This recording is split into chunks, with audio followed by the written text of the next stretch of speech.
What is going on, everyone? Hello, and thank you guys for tuning in to another episode 12 of the Halftime Coach and Adjustment Show.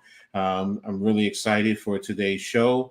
I got my brother from another Philly Halftime and our special guest, Earl Cole, with us today. So we're looking forward to a great show. Hope everyone is doing well and excited as well. So we're going to get right into this, but before we do, everyone, as usual, hit that like button on Philly Halftime, Earl Cole's, the Hardcore Sports Network, and my channel, Coach Edd Gladney's Amazing World of Sports. Make sure you hit all those channels.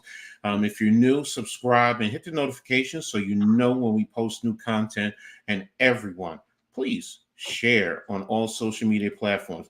You do all that. It's free for you guys to do that. It helps us out immensely, but you'll also get access to great content whenever we post anything. And again, like I said, it really helps us out a lot. So, but before I do that, let me check on my brother, Philly Halftime. How are you doing? Doing good, doing good. How you That doing? How you I'm what's up? phenomenal. Thanks for asking. Earl Cole, my brother, how are you today, man? I'm doing super fantastic. I'm doing well, thank you. And this is an honor for me to be in on your show, you and Philly Halftime. So I greatly appreciate it, and thank you so much for the invite. I great. Thank you, man. So, I mean, it's an honor having you here with us. So, I know it's going to be a great show. So, let's also tap into the chat. Our executive producer, Mrs. Halftime, she's definitely here as always, and the point guard of the Hardcore Sports Network, Mitch Kofsky. Man, thanks for tapping in. Really appreciate you for being here. Make sure you guys, you have anything, hit us in the chat, man. Let us know. Tap in. So we're going to go ahead and get right into it and start out with a little. Oops, where is it? Where is it? Let me get the banner. Sorry, guys. There it is. We're going to do a little Q&A with Earl Cole. So one of the things I just was thinking about before, because I have my list of questions, I wanted to ask you, Earl, because everyone comes up, in the beginning of things with, how they're going to come out with their names, so on and so forth. Why don't you just go with your name and not come up with like a wrestling style name? Because I know you're really into wrestling. Yeah, I wanted I wanted to make sure that everybody remembers my name and they Mm-hmm. remember who I am and what they could associate me with. Usually, when people hear the word Earl Cole, first of all, when people hear the word Earl Cole, they think I'm a jazz singer. And I'm not a jazz singer. I'm not a jazz singer. I'm not a jazz Okay. singer. I do like jazz. I do listen to jazz, Mm-hmm. but I'm not a jazz singer. Not by the expressive imagination. I think if I opened my mouth, everybody would leave. Anyway, no. I didn't want to come up with some phony or gimmick name or anything like that. So I just wanted to be me. I wanted to be true to Mm-hmm. me. So that's why I stick with the name. Hey, there's nothing wrong with that. There's always good to be authentic. So I get it. So in that, like you said, you create your stick, and everybody will remember you. So not a problem at all. So when did you start YouTubing? Oh, that was well, I've been on YouTube now 11 years. So Hmm. 11 years ago. Okay. I started out with just my little channel. I was a little tadpole on the Hmm. pond. And I raised my hand. I said, "Yo, I'm over here." Hmm. So Hmm. yeah, so I started out little, and then I started to grow, and then I started to grow some more, and then I got more popular and everything. So Okay. You got a question halftime to ask them? Yeah, Earl, I wanted to know. Um, one of our close friends, Jeff, right? Hmm. How did you guys meet? I know rest in peace, Jeff, but how did you guys actually meet? And was it on YouTube or did you guys know each other YouTube? Mm-hmm.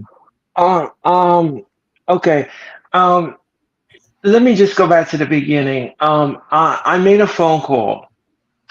I made a phone call to Mitch, and at the time I didn't join Hardcore Sports. I wasn't a member of anything. I was in a wrestling group on Facebook. I wasn't doing anything.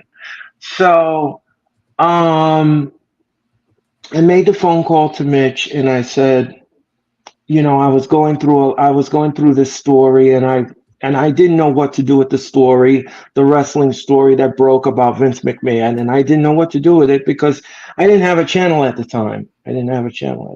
So, I mean, I had my own YouTube channel, but then I was on vacation, and I didn't want to go live with it or anything. So I wanted to give it to Mitch.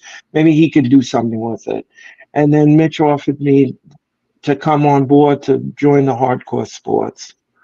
And after that, he asked me to do Monday Night Raw.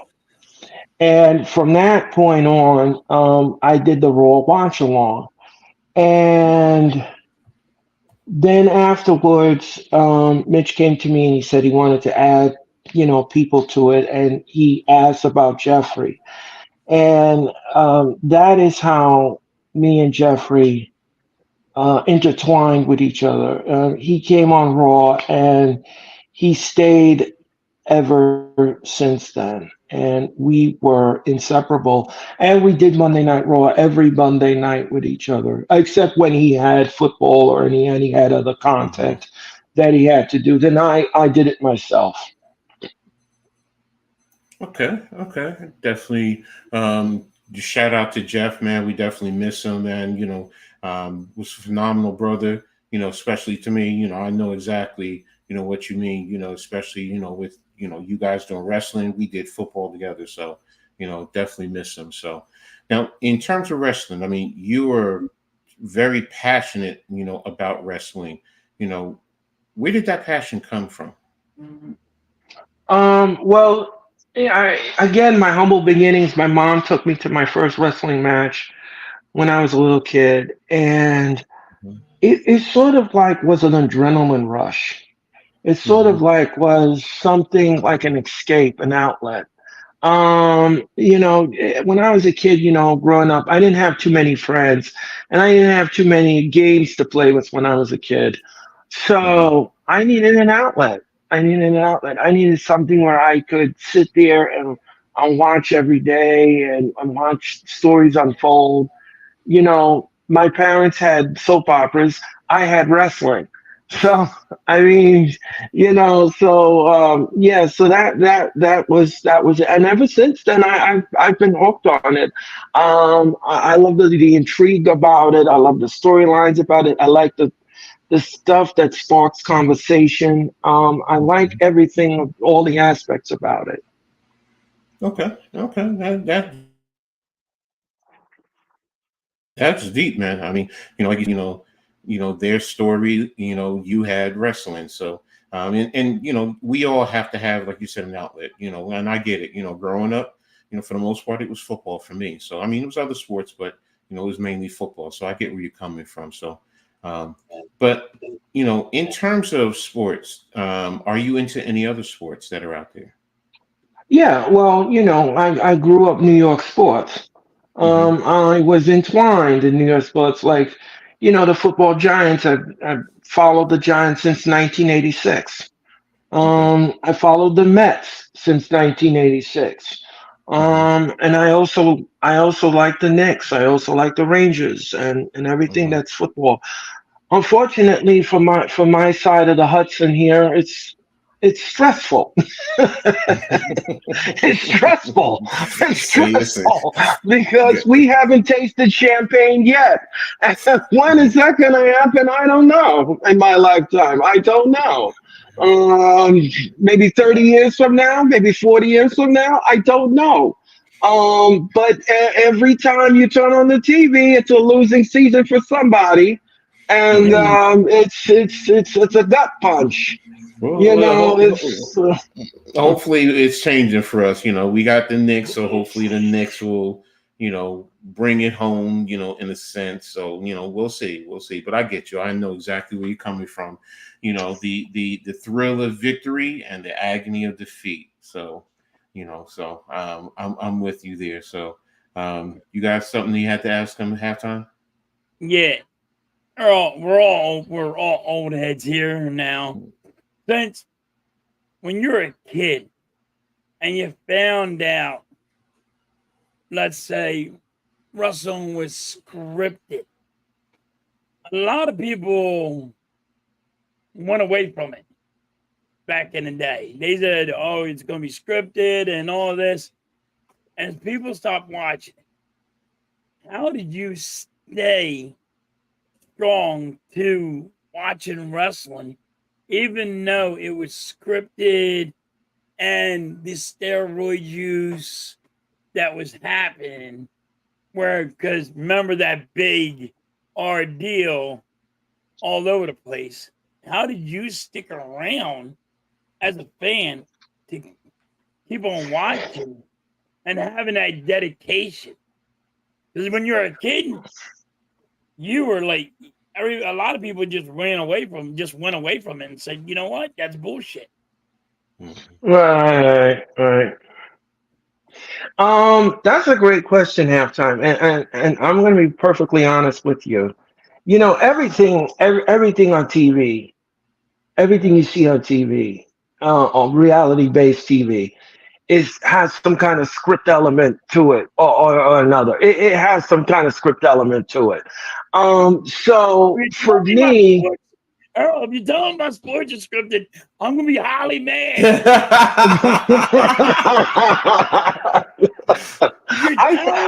No. Don't give me no black eye. Don't give me no black eye. I ain't doing that. No. I'm specifically talking about reality shows. I'm talking about reality shows. There is some script element to it.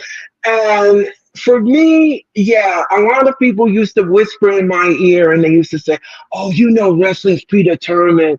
Oh, it's fake." Yeah, I understand. I understand complicitly. I'm not saying it's real. Now, the moves that they do in the ring is real. That's real. But the story that they take you on has to be predetermined. So I understand. And it did not deter me from not watching it because I was still intrigued by it. I was still intrigued by what was going to happen next. It's almost like a compelling story. It's almost like a romance novel or a good book that you want to read. You want to know what comes after chapter 5 and chapter 6. Is she going to finally get the heroine? Is she finally going to get to that pay window?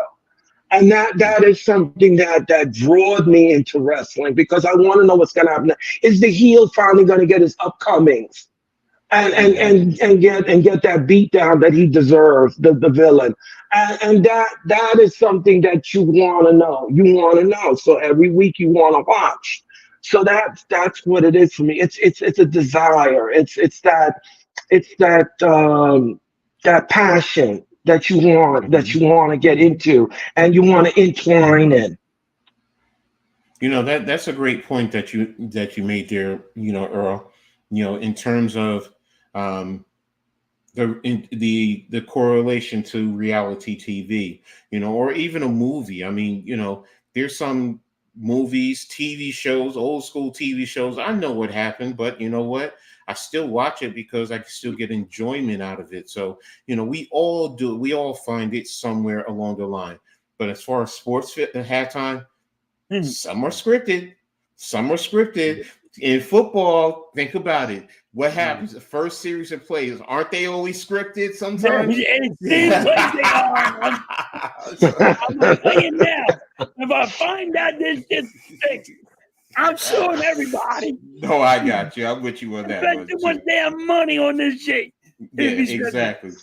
Exactly. I look at wrestling like the men and women. They're stunt guys. Men and women, they're stunt people. They're just stunt people. That's what wrestling is to me. Like Well, if you're gonna go through a window, who's gonna go through the window? You know what I mean? In a movie, you see that guy go through the window. That's a wrestler. That is just a stunt guy going through a window. That's why you see wrestlers actually do movies, but they're stunt people to me. But I mean, I didn't know how you felt about it, and I didn't want to say stunt people in front of you because I might not hurt your well, feelings. hold on one second. Hold on one second. Hold on one second. I don't call wrestlers stunt people. I don't call them that halftime. They're called athletes. They're called athletes, and they take the bumps because they go to wrestling school and stuff. And they learn how to sell. That's what a It's stunt the art person of does. selling. That's what Hmm? a stunt person though does. No, a stunt person is different halftime. A stunt person in a movie, they replace the original actor in the movie, so that this way you can sell. It's almost like the Yeah, art of but they go to selling. that And that's school. They go to that school to learn how to take that bump, right, to take the fall, 50-foot right. drop, or going through a window. Okay, You, you know what I okay, mean? That's all I I got was it. trying to really knock wrestlers, but I'm just saying that's why I said it's more like stunt people because Well, they're Yeah, learning how to you they have to learn they forget the learn how to thing, take a punch. They got but to you learn how also to take have a to punch. take a punch. You have to learn how to fall. You have to learn how to fall safely, right. both of them. So yeah, Hmm. that's where the correlation to stunt actors come in with wrestling. So I get it. I get where both of you guys are going.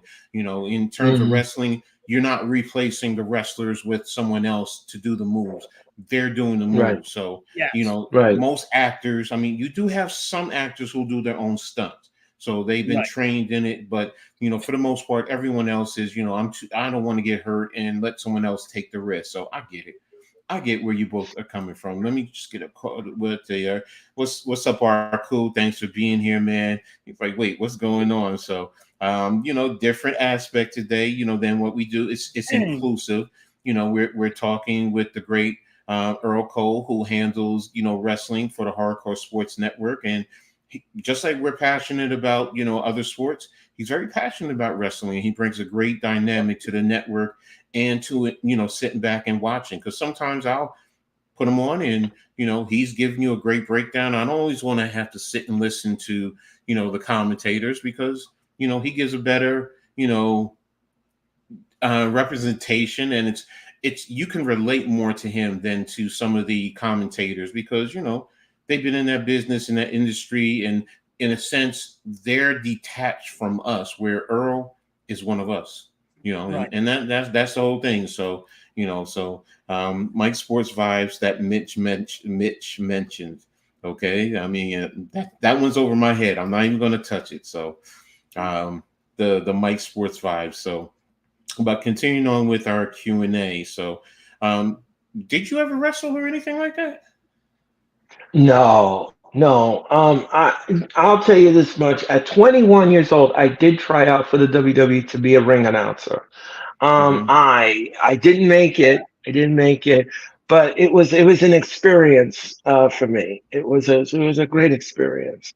And but no, I never wrestled. I never did. I just sat behind the barricade and taken all the experience, which is why my show is called the Wrestling Experience. Mm-hmm. Mm-hmm. Okay. Ultimately, with your platform, what is your content creation goals? Oh, that's a great question. That's a fabulous question. I've never been asked that before, by the way. I never asked that. My whole goal is to bring us a different perspective than everyone else out there that does Mm-hmm. wrestling content. Um, and bring it on home, and know that I'm one of you guys. I'm a fan just like you guys, Mm-hmm. and I read things, I look things up online, and I bring it all home to you in a way where it's entertaining, it's informative, and at the same time it can be funny at times. Mhm. So that's what I bring to the table. Do you ever Okay. freak out about a match? I want to know that one. Do you ever yell Uh, and freak out about a match when if you get upset about a match where you uh, freak out?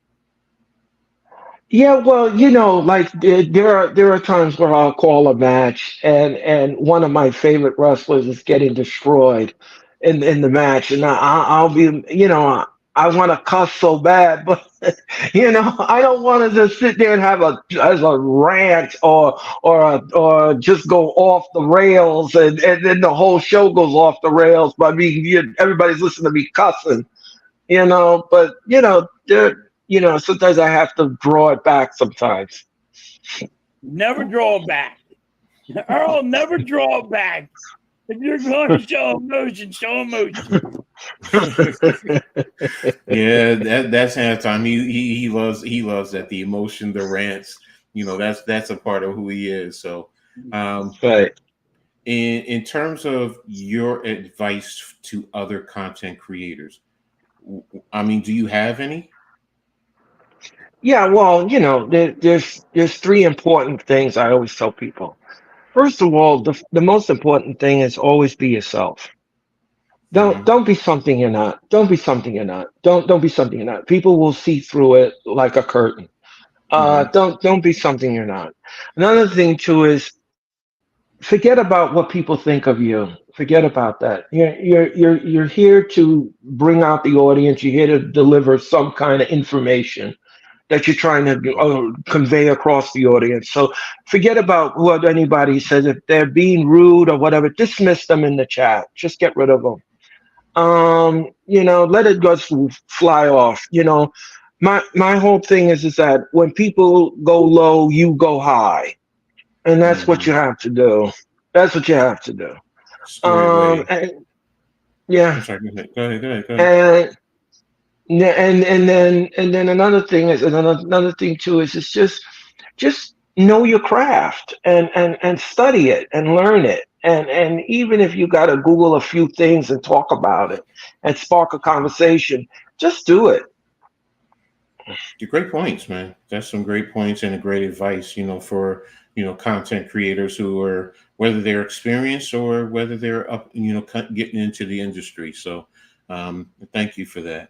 Um, Earl, did you ever just go to you know how there's a wrestling where it might be at a fire hall or a um outside arena, like outside they might have it. Have you ever been to those kinds? Not just a main, not like a WWF or a WCW, just a small little arena where it's a no name company.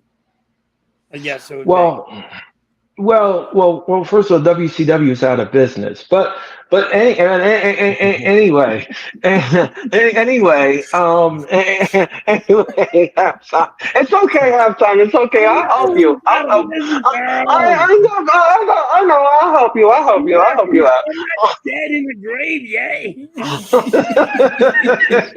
I know it's happening.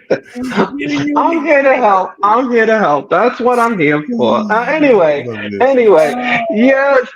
I've been to independent shows before. I've been to independent shows before. A long time ago, here in Brooklyn, I went to an independent show once, and it was great. I had a good time. It was fun. It But was do you go? Do you go to them a lot or no? No, I don't. I don't go to them a lot. I don't go to them a lot. But I did go to an independent show once, and I even did a TNA show once. So yeah, sure, yeah, I I can go outside those two, and TNA. Okay, yeah. explain to me what's a TNA show. Well, total nonstop wrestling. Oh, That's what they okay. are. That's what they're Yeah. called. Not that TNA, Coach.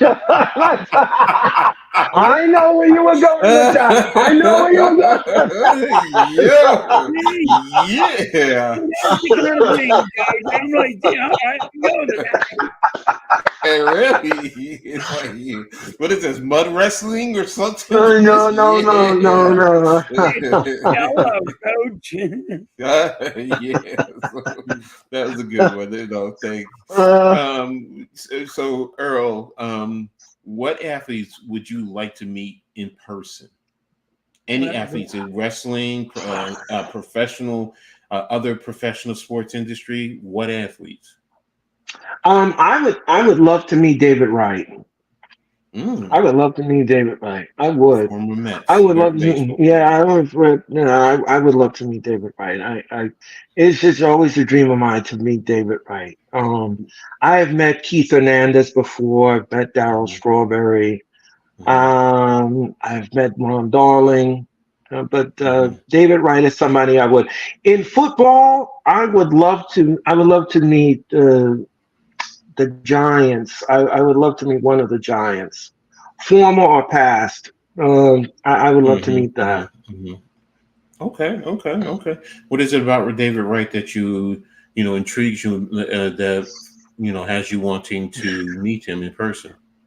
because he kind of like has sort of like what my personality is. It's like he's very giving. He's very thought right. He's very analytical. He's very so it's that kind of mind that you would like to meet and talk to. Okay, okay. Let me get caught up to the chat real quick. Anthony, Coach Philly Earl, what are you guys' thoughts on the passing of Alpha, the other member of the Wilder Mowens, just 2 months after his brother Roman's father passed away? Some you guys have to answer that if you know it, or Earl, you can answer that because I don't know. Yeah, the Wild Samoans, that was pretty sad Mm, that we lost both the Wild Samoans. really? I have met the Wild Samoans in an airport in Los Mm-hmm. Angeles many years ago, Mm-hmm. and it's so sad that that now that they're both in heaven, and it's a shame because I used to watch them in Madison Square Garden, and they used to be Mm-hmm. a force to be reckoned with when they were a tag team. Mm-hmm. So Unfortunately for me, I yeah. mean, I'm not into wrestling like I was when I was younger. So you're telling me something new. So I remember sorry to hear watching about. them when I was younger too. They Mm-hmm. were Mm-hmm. a lot. They were one of the. They were a good tag team, and they were a tag team that everybody was scared of. Mm-hmm. So Right. before you know when the wrestlers were actually good, not Logan Paul, Mitch. Not Logan Paul, Mitch. He's not good, Mitch. Listen, I don't know why everybody thinks Logan Paul is good. I can't stand the dude. Oh, Look, is Logan everybody's Paul getting. good? Am I wrong, or is he good? Um. Okay. This is how you Here's the thing know with what little here. Here's the thing with Logan Paul. I He does. respect I his want you to say wrestling. it. Say No, no. something. You're on a, you're on All a real right. I'm, you're on a real good show now. Say something. I'm gonna plead the fifth and leave it alone. Anyway. You're not allowed to plead the fifth. Okay, Come so on, Earl. What do you think about him, really? It's okay to tell me suck. I I mean, no. Okay, here's the thing. Here's the thing. I respect his wrestling. I just don't like the nefarious means he wins a match. That's the only thing. Logan That's the Paul's only way you can win a match, misses Earl. several lawsuits over possible scams. Okay, didn't know that. What's up, Colin? Thanks for tapping in, man. I really appreciate you. So, oh wow, so Logan Paul. That's the push button. So, Yeah. who are or do you have a favorite content creator, Earl? Um, do I have a favorite content creator? Uh, well, I've watched a lot of shows over the years. And Hmm. I'm gonna say you guys. Oh, thank you. Thank I you. Appreciate that. What's don't up, know how Wesley? that came about. Yeah, well, I mean, you guys are good. But we also have some good content creators here at the Hmm. Hardcore Sports. We have some good ones. Mitch is another good person. He's a good guy. He's got his content. We have the bloodline effect on the wrestling side. We have Hmm. Hmm. we have so many good stuff. I mean, even the football show on Sunday mornings, that's my favorite also. I like when you all answer my questions and you all are so analytical and you go after each other different teams, and it's fun to see that. It's fun that you all rib on each other, and it's like, you don't like this football team, you don't like this one, you call them the cowgirls and everything else, and No, it's just I'll like sit there wrestling, and Earl. I'll You don't like the guy, call him a name. Yeah, no, it's basic trash talking, man. I get it, and yeah. that's the beauty of it. So what are your thoughts on our show in terms of? I mean, do you have any suggestion to help improve it? I mean, what? No, I don't have anything to improve upon. It's just that, the thing is that when you work with somebody, you have to have good chemistry. That is so important on camera, because if the two of you are like awkward with each other and Hmm. you like working for the first time ever, and it's like you don't get your point across and you're talking over each, that's not a good show. That to me is a train wreck of a show, because it's not going to last. It really is not going to last. So the thing is that I can see the two of you respect one another, and you listen to each other's thoughts, and you just let halftime go on his little thing, his little rant island, and do his thing, and and vice versa, and you go back and forth, and it's entertaining to me. It's Hmm. entertaining to me. Sometimes I'll watch your show like maybe about 2 or 3 times, just to get the laugh content out of it, or get the analytical content out of it. Hmm. As long as you're entertaining Hmm. and you bring in the audience, that's what's the most important thing with all our content creators. And I always say that as long as you bring in the information and the analytics, you're my favorite in my heart. So Appreciate that, man. Thank you. And to all you up and coming content creators, you got that from the legend himself. So there you go. So all right, so we're gonna move on. Q&A is done, and we're gonna move on to your favorite topic, Earl, is wrestling. So, um, who, in terms of wrestling, who's the most impressive wrestler, male or female, you've ever watched perform? ooh, that's a great question. That's an easy one. That's the Undertaker. Hmm. You know the Undertaker. I mean, who in their right mind would not want to see an Undertaker match?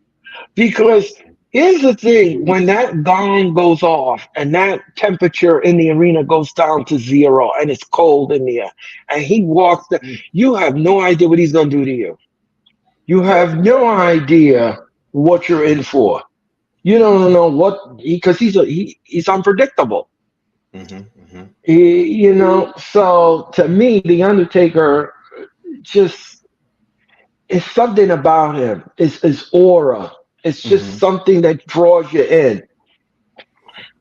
Okay, I mean that's a good one. I mean, when you're watching him, I mean, what type of effect does his wrestling have on you specifically while you're watching it? Does it, get you to want to jump up and go outside and wrestling? Like me as a kid back in the day, used to watch the Kung Fu Clicks every Saturday morning. Then you want to run outside with your friends and jumping and doing the kick. I mean, does he do that, or what is it what type of effect does he have on you when you're watching him wrestle? It's just awe-inspiring. because you have a guy that's so tall, and it's like he's got to be at least six something, and he could move like that. It's like I was like, how do you do that every time? How do you do that? How do you move like a gazelle? And how do you move so swiftly in the ring and quick? So yeah. Good point. Good point. I mean, I remember the first time I saw him, and it was him coming in in a hurt. I mean, in the coffin. And I'm sitting there like, what the heck is this? As a youngster, I'm like, what the heck is this? What's going on? Did someone die? Because at first you're thinking, did someone die back there, or they, and it's like, and then they open the coffin, and then he sits up, and and then your eyes open. You're like, for the first time, you're like, oh, so I get it. Yeah. And, you talked about the adrenaline rush earlier, and there's a certain level of electricity that runs through your body, so, and then the athletic aspect. Yeah. Climbing over the top rope, even though he's pulling the top rope down a little bit, just a little bit, making sure you don't hit the man regions. We all know about that part, but, still to step over the top rope. I mean, that shows how tall of a person he is. So, and then like you said, I remember him on the ropes, not standing in the corner, but remember he's holding the person, and then he walks down you're looking like, and you're like, don't fall off the rope, but you're still intrigued and you're captivated. Like, so how's he doing it? Yeah. Mm-hmm. How's he holding that balance as he's almost 300 pounds trying to walk that rope? It takes a little bit of talent. Exactly. Didn't Andre the Giant Earl used to do that in the beginning of his career? He never walked on the ropes. He never walked on the ropes. He would pull the rope down and step over it. No. When he was younger, Coach, I think he stepped on it. He would always go up top, and he would do some like major jumps. Nobody really knew this about Andre the Giant, though. When he was younger. Giant or Jimmy Superfly Snuka? No, Andre the Giant. I don't remember Andre doing that. And then he went into that growth spurt. But I mean, like, he was younger. He used to, right? I don't know. I don't know if he walked the rope. I know he would jump off the top of the rope. But that was before he was 300 pounds, and then he got way bigger because he'd been in a pain. Mm-hmm. Hold on, I'm trying to look it up now. So you got me intrigued. Andre the Giant and Big John Studd was a good match. Mm-hmm. Didn't you think that was a good one, Earl? Oh yeah, I mean, I'll never forget the time sitting in Madison Square Garden, and they had the $10,000 body slam challenge, and Bobby Heenan was John Studd's manager, and Andre the Giant in the match, he body slammed him, and he won the match, and he took the bag of money, and he started to throw it into the Madison Square Garden audience, tens of thousands of dollars. Of course, we all knew it was fake money; it wasn't real. But I mean, it was, he was taking the thing and he was tossing it in the on, and Heenan was just running. It was hysterical. It was so funny. Heenan was trying to clean it up and get it away from the audience and take it out of the hand. It was something. It was something. It was one of those moments you'll never forget. Yeah, I remember Andre the Giant when he was younger. Yeah, he would jump off the top rope. But that's a nice hat, Earl. Yeah, so I remember that when he was younger. I remember that. Mm-hmm. I remember watching that. I'm looking at him. He jumped in 1983. He jumped off the top of the steel cage. Yeah, Andre the Giant did. Yeah.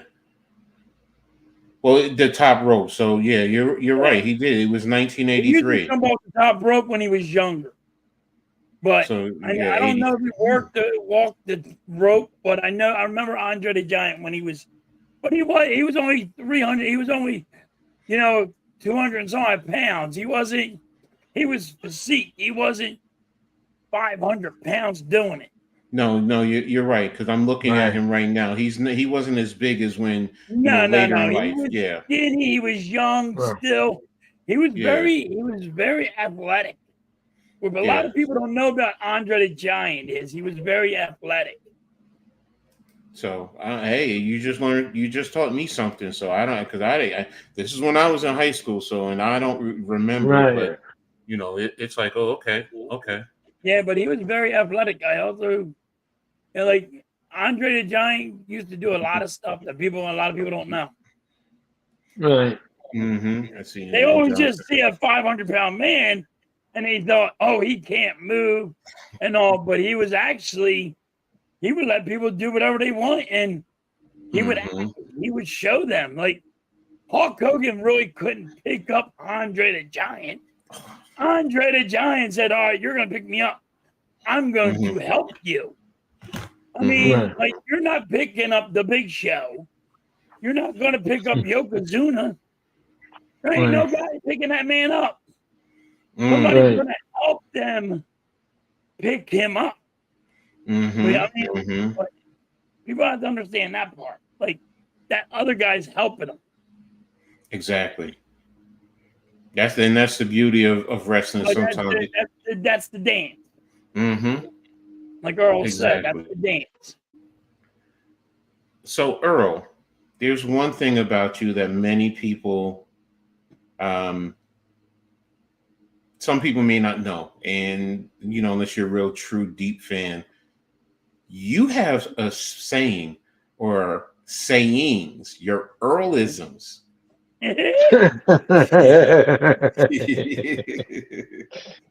So where did that come from? I mean, do you enjoy creating and using them? I mean, do you think of new ones to, always use, or is it just something that happens in the moment? Um, no, well, when I first started as a contact creator like 11 years ago, I tried to be as different as possible from other people. So Mm-hmm. the first thing that I created was, well, I said to myself, I said, well, how can I greet the audience in a way where it's unique? Mm-hmm. And it's for so I went back and forth and I was thinking of names. I'm like hi, welcome to what? Like how am I gonna do this?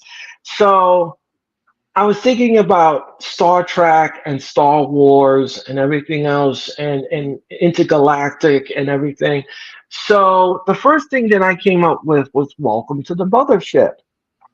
Mm-hmm. Mm-hmm. So I started to work. At first I started to use Welcome to the Mothership, and then it sparked. After that, that sparked other things.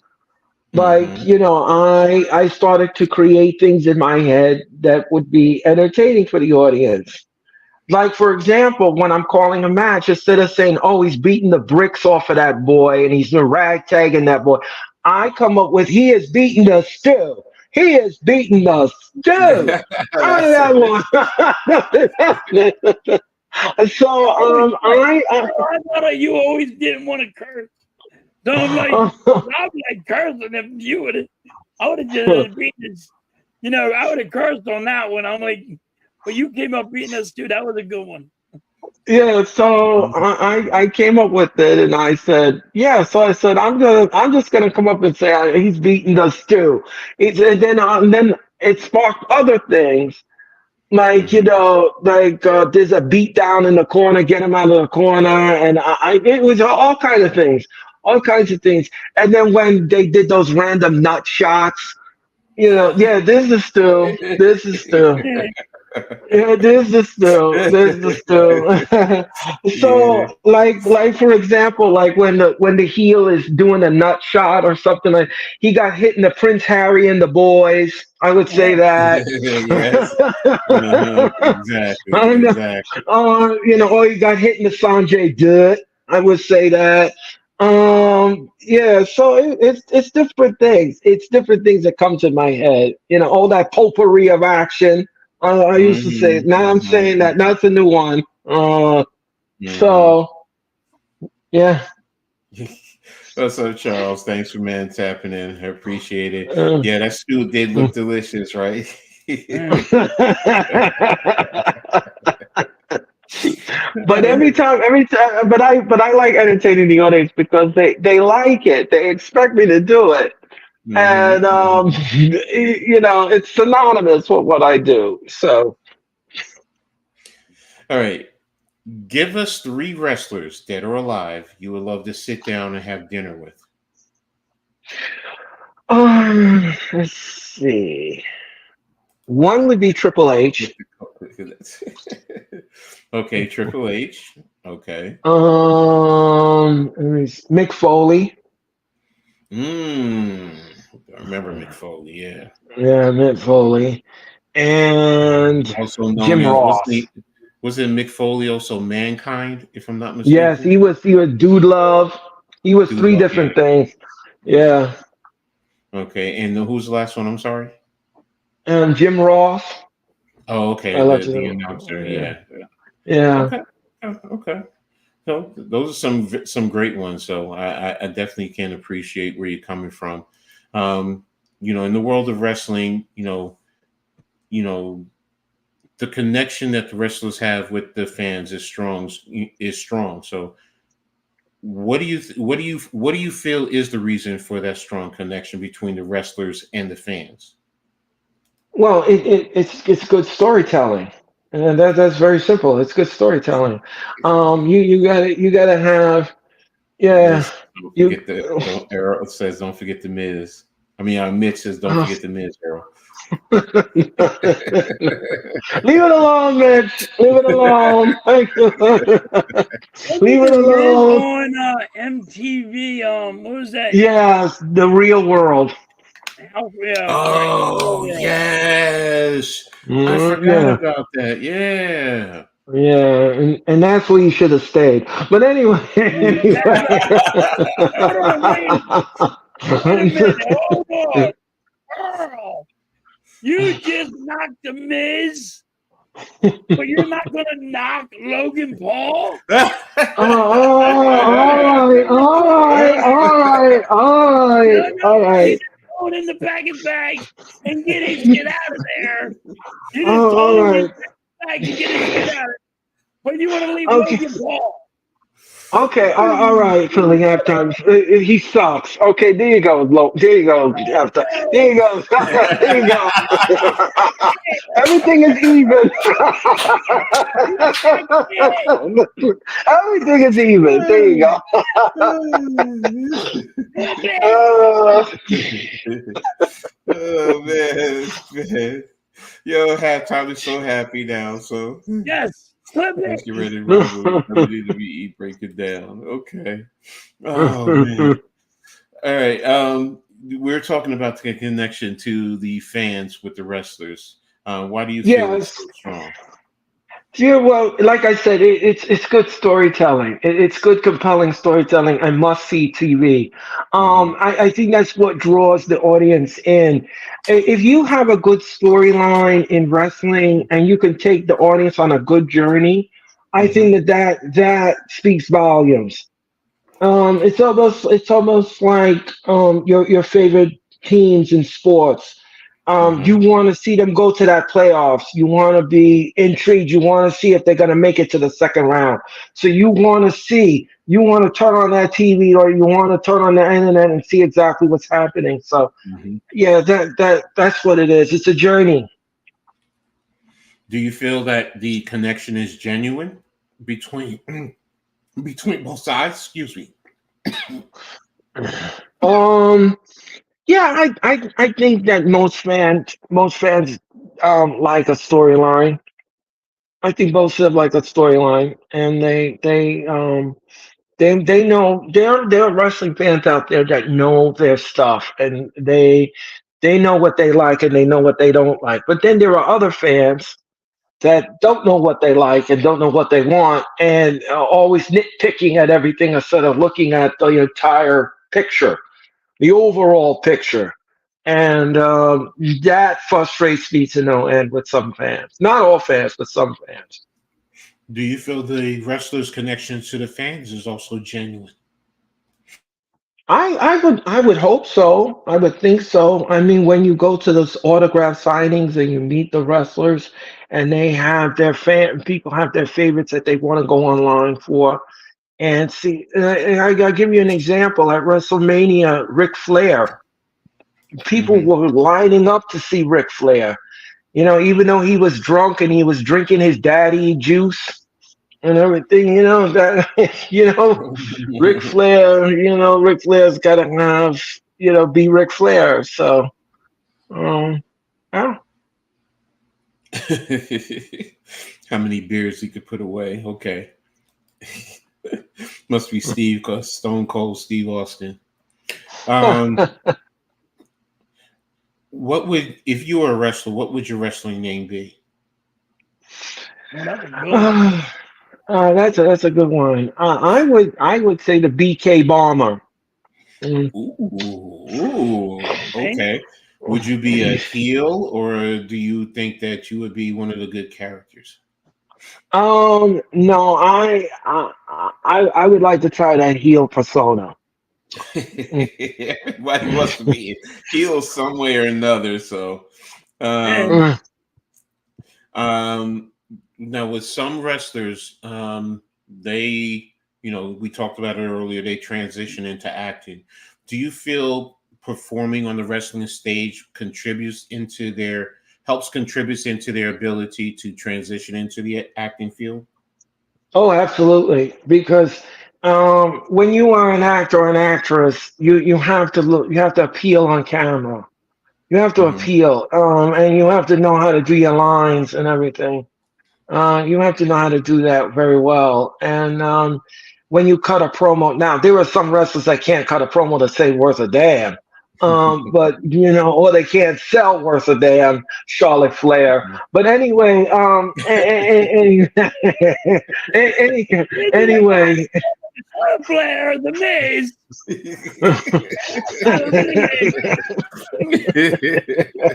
It was got I'm Logan just, Paul.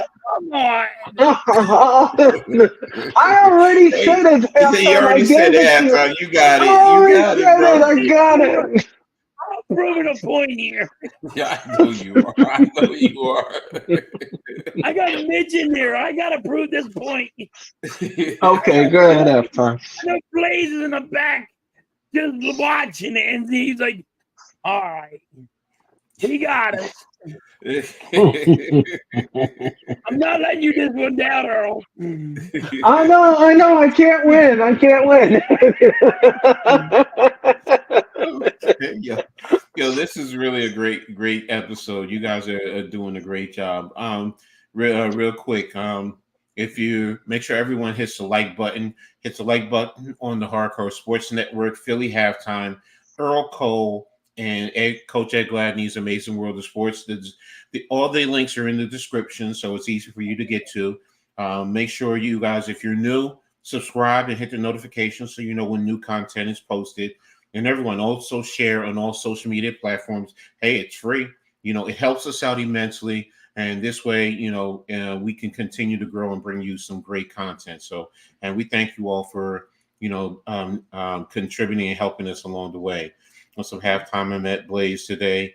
He will show a photo of us. Okay, what's up, Chad? Thanks for being Good, here. Chad. That's cool, Chad, that you That finally got to meet you are him. that the queen. You are dissing Earl. Okay. All right. So we're going to move on to the next subject, and so it's not wrestling or sports based. So, but it's something that it's food for thought, ladies and gentlemen. And I think you may stop for a second. Some of you who are younger, you probably won't even understand where I'm going with this, but would civilization be better off if the internet had never been created? And I mean, that's something that is very, That's what I like. that's something that really makes you think. See, for us growing up, there was a time we didn't have the internet, and we didn't have access to it. My dad was in the military, so he had access. It was all strictly military based. But as someone on the outside in the 70s and the 80s, no, I never had any access to the internet. So, but Halftime, let's start with you. Do you feel civilization would be better off if the internet had never been created? It's kind of funny, Coach. Like sometimes I say yes, but then sometimes I'm like, you got to evolve and move on. But like, you wouldn't have had cable, then you got cable, and then yes, we didn't have internet when we were kids. No, the computer didn't exist. You go out there, this is what people are saying. Like when we said we played until the lights came on, because your mom and pop said you stay the hell out of my house. They're not kidding you. They're not lying to you. They're like, get away, go away. You had to drink water, you go to the friggin' drink it out of the hose. By the way, turn the hose on, let it run for a minute so it gets cool first.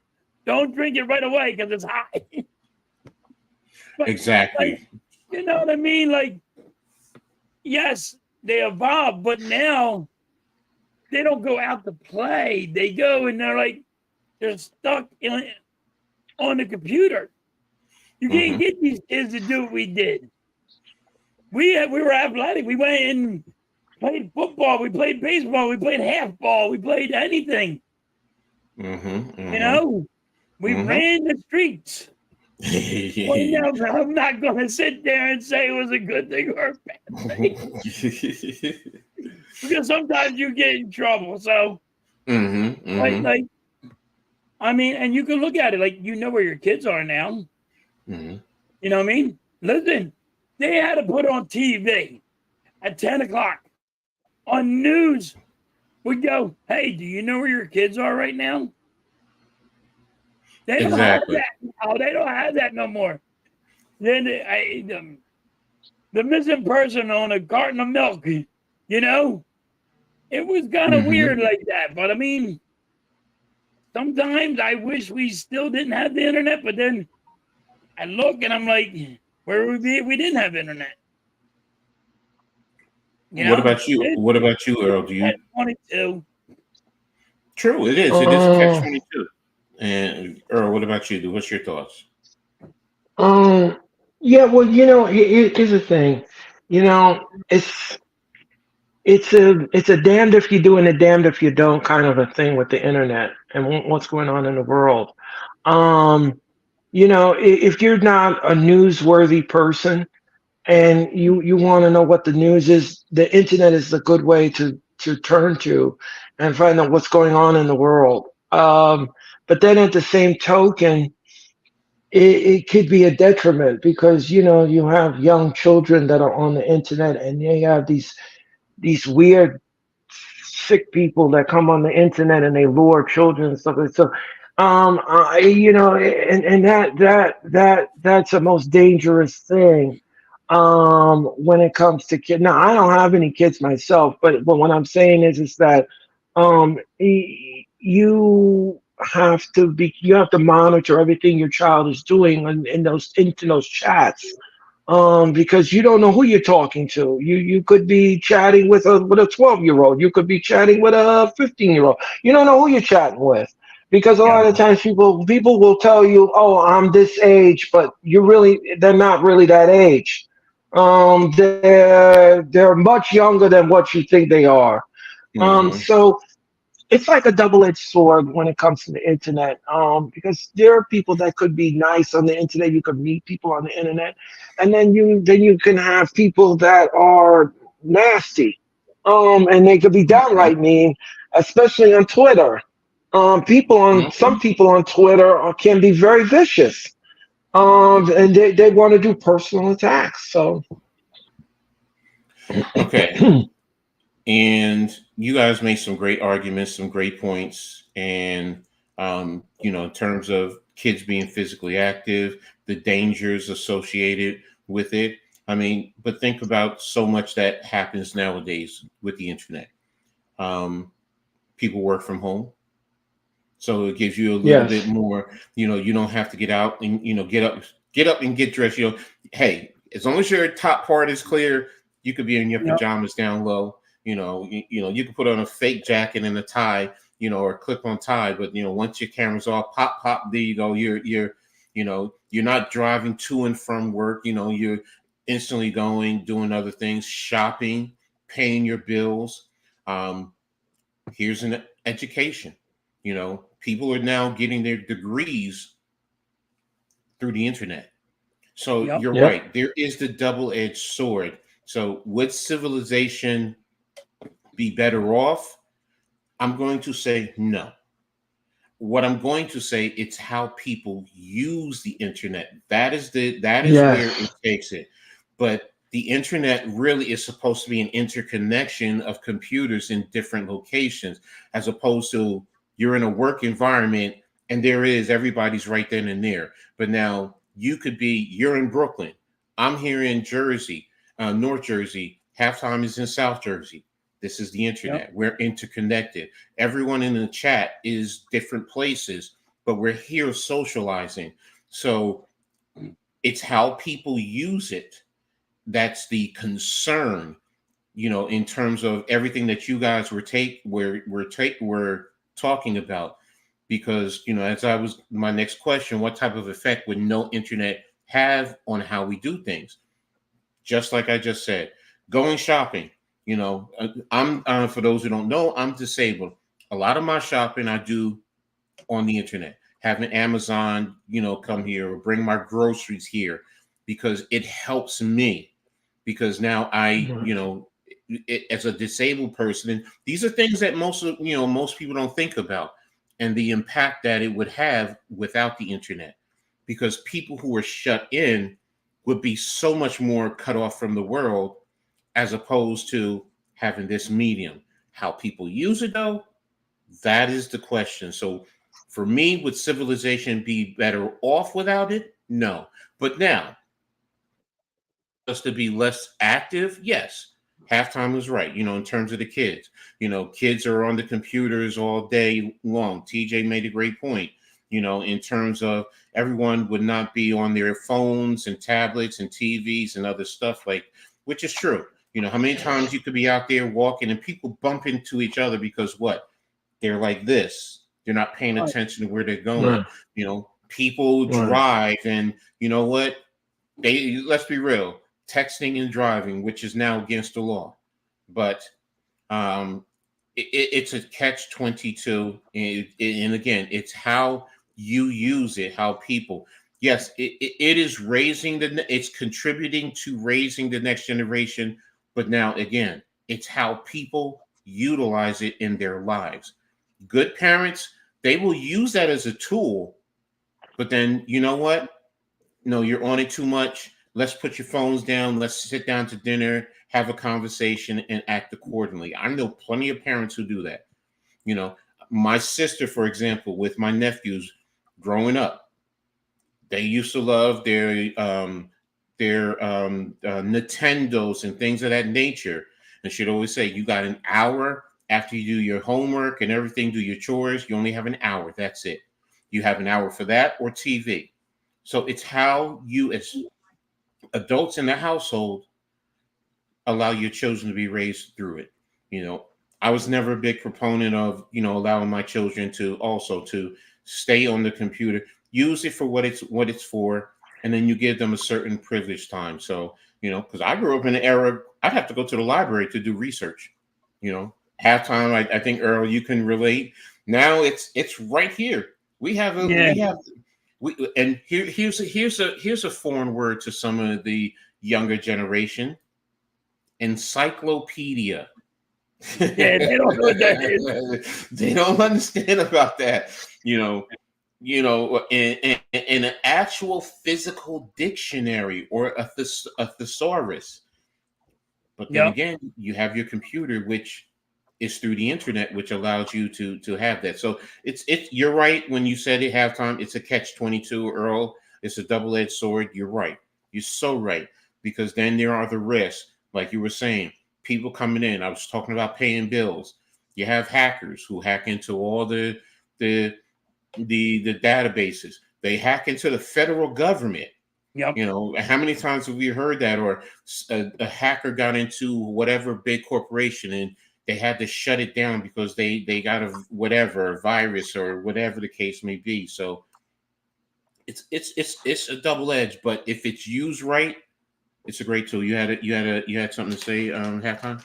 So yeah. So even to let you know, my kid goes on the internet. Like, he amazes me. Like, I'm like, he'll come up and say shit to me. I'm like, how do you know that? He goes, the internet.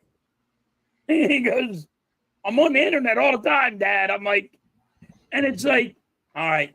Like, when I was your age, I didn't know that shit because we had to go. We didn't have the internet. We went outside and played. We didn't really go. Let's be honest. We didn't really go hang out at libraries and bring. All right, let's go study. Okay, because there were some people, some good people, some girlfriends. You would go to the library to hang out and go in the back corner. Yes. We just pulled them away from the book. Yes. A little smoochy woochy. Exactly. Yeah. Smoochy woochy. All you need is a little bit of me. That's what it was. Yeah, no, I know. But even like my son amazes me. My daughter amazes me. Watching them on the internet, I'm like, how are they doing this? I couldn't do this at their age. I know I couldn't. I'm like, but then again, the internet wasn't as fast. Like, one click of the button, it goes bloop. When the internet first came out, you had to hook it up a wire to the freaking phone cord, and you had to wait for AOL to go do. Like, you have mail. You got mail. Like, you had to go through a process. Yes. To get anything on the internet. Yes. Now the internet's so fast. Yes. At the click of a thing, you can find out anything you want so fast. It's unreal. And my son amazes me, and my daughter amazes me. And yes, I'm like, damn, how smart are these kids right now? But it's like, it also takes away being outside and talking with kids and doing shit like that. That's what I was trying to get at. But I mean, like I said, it's a catch-22. It could be for the good, it could be for the bad. Yeah, everyone has a camera now. So, and as I say, when you go out, because people say, "Oh, don't record me, don't record me." There's cameras everywhere. I can put down my phone and I don't have to record you, but how many cameras are on the corners? I mean, you don't think about people who have cameras hanging in their homes. So yeah, okay, fine. You don't want me to record in your face, but don't think that you're being sneaky and hiding. Yeah, you're not being sneaky. You're the bar has a camera outside. The traffic light has cameras inside the traffic light that's watching you. You're being watched 24/7 when you go outside now. Now, back in the day when we were kids, they didn't have this shit. So you got away with a little bit more. But like, banks have cameras. Anywhere you go inside of a post office, you're being watched. And they say, hey, don't bring a camera in here, but you're watching me, but I can't film in here. What is wrong with that? Here's the other thing. Okay. because they can say that, but don't forget, technology is so you can put cameras in your glasses, you can have little buttons that, Yep. you know what? Okay, fine. I'm still recording you, and people are still recording you, and you don't even realize it. So that's why when if I'm out and about, I don't worry about cameras anymore. It's not like I'm sitting there stripping off my clothes and running around butt naked in the streets. Look, if I'm worried about being recorded, then I shouldn't be out in the streets. Period. Case closed. Go in your home, pull down the shades, pull up your blinders, cut Yep. yourself off from the rest of the world because it's always being recorded. And hey, here's another thing: your computers. Yep. They're You have a they're camera on it. recording you now. They're recording you now. You could turn your computer off, and it still has the opportunity. No, not completely shut it down. But what I'm getting at is, if you have it and it goes to sleep, hackers Right. have a way of tapping in and pulling on your camera, and you don't even know it. So Your phone, you might not think you're on, but you're on. you're on. So like that's why if you do something and you break the law, that's why the cop says, "Well, give me your phone," because they can hack into it and see what you've been on, what you did, how you did it, when you did it. It's all satellites are crazy anymore. People are thinking they're not being watched, and they're being watched 24/7. Look, here's the thing, and I know people will say, "Well, that's the Big Brother effect." Not really. That is technology. Big Brother knows how to tap into technology to get information. But think about it. We have the Alexa apps. All you have to do is say, "Alexa," and see, mine just came on. I have one here on your phone. Mine just came on just because you said it. Exactly. You have your series on your phone. It comes on. So they're listening to you. So and it's accessible. So I understand the concerns. That's why for me, I don't fear the internet, because you know what? If you don't want the internet, then get rid of cell phones. Go back to old school. Get one of the big screen TVs, the real big ones that they're not stealing anymore nowadays because they're too damn big. There's no cameras on that. So, even your internet service, you get rid of all that. It's available. It's accessible. And yes, I understand the concerns, but you know what? It's also a great tool, because that's just a progression that we have. Because if we don't have this, let's be real. Well, let's go back to the 1870s and get on the horses and push the horse and buggy and do a lot of the things. Nah, most of us would not be able to handle that. I'll be honest. We wouldn't be able to handle that. We're too spoiled. Like even the cars these days. Yes. I mean, you people don't understand. Even the cars these days, everybody knows where you're at. The car knows where it's at. The car drives by itself. You think the car drives by itself? No, they got this technology that is driving this thing. From the satellites in space and all that, You're like, oh, the car's driving itself. When that car gets out of control, who's going to be able to handle that car? Exactly. What happens if the car shuts down like your computer shuts down while you're driving? Have you ever had your computer just shut the hell down? And you're like, "Mom, damn, I was doing something, and it just shut down on you." While you're driving. See, that's what I'm going to be over about this shit too. Exactly. All right, so that was just something that I was thinking about earlier and doing some research and being on the computer, and I'm like, well, how will we react? Will we be better off without the internet? And I'm going to be honest, no. Plus, we're too damn spoiled. Sorry, ladies and gentlemen, we're too damn spoiled. You take it away from us, we're going to go crazy. Take the phone out of your kids' hands. See how they're lost. So will we be better off? No. But how we use it can probably help a little bit more. So, but we're going to go ahead and move on to the next subject. It's that time. It's that time. it's that time, halftime with his Philadelphia Eagles, me with and Earl with our Giants. So it's coming. Right now it's preseason, baby.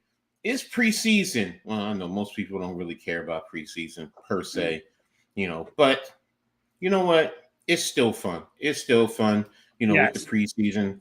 Right now, you have you have two games that are being played right now. Um, the Chicago Bears are totally dominating the Cincinnati Bengals 24-3 in the fourth quarter. But hey, it's preseason. And the Houston Texans are beating my Giants now 14-10 in the third quarter. So, Didn't Daniel Jones throw a pick six? yep. Yep. I He just was, seen that. yeah. I just seen a Yeah. recap of that. Yeah, he was getting That brushed. that makes me nervous.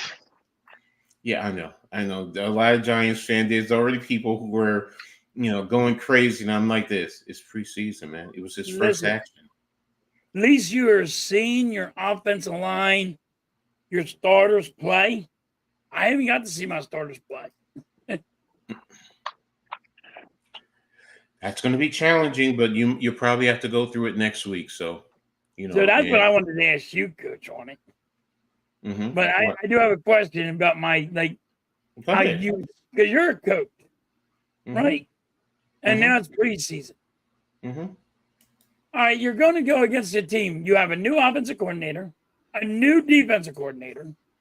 You got a new running back, right? You have a new center. You have new weapons, all on offense. And you don't actually play any games, not even for a quarter to see what kind of rhythm or anything happens. Don't you need to see that? You would think so, but it depends on who the team is. Because if you have a very veteran laden team, and now here's the thing: in today's game, they do things. Don't forget the dual practices. A lot of times, a dual practice, you'll ramp it up to almost a game type atmosphere. Just keep off the quarterback. Really, that's really what it boils down to. Stay off the quarterback. But you're still getting the action and you're still working. And on top of this, a lot of times you're doing it over 2 days, where a football game is just one game.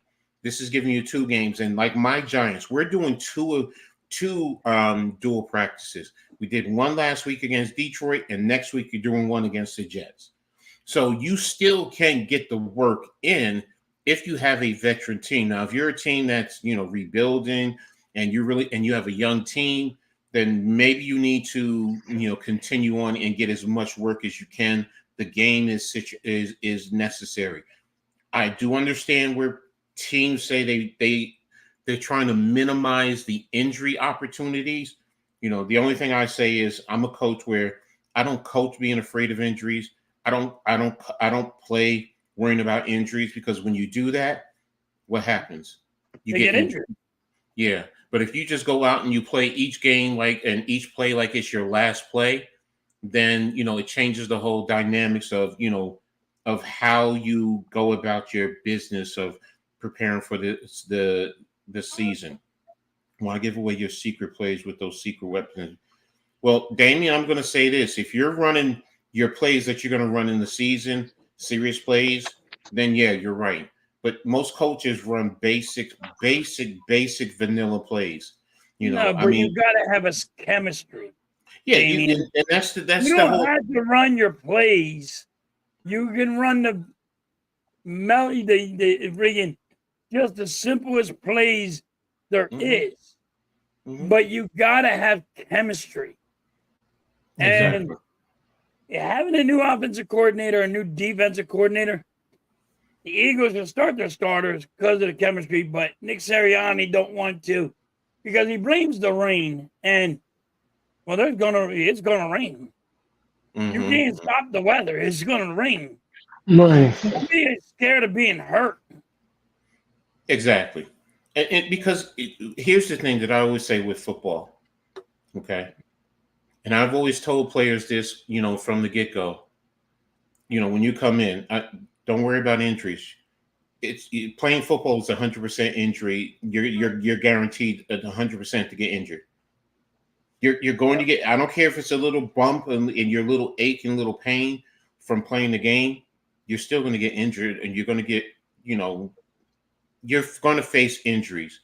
Are you hurting or are you injured? Is this a severe injury? Then do we have to go through surgery and so on and so forth? Then we have to ramp it up. That's different. But sometimes you're just hurting. And I'm like, don't be afraid. Just go out and play.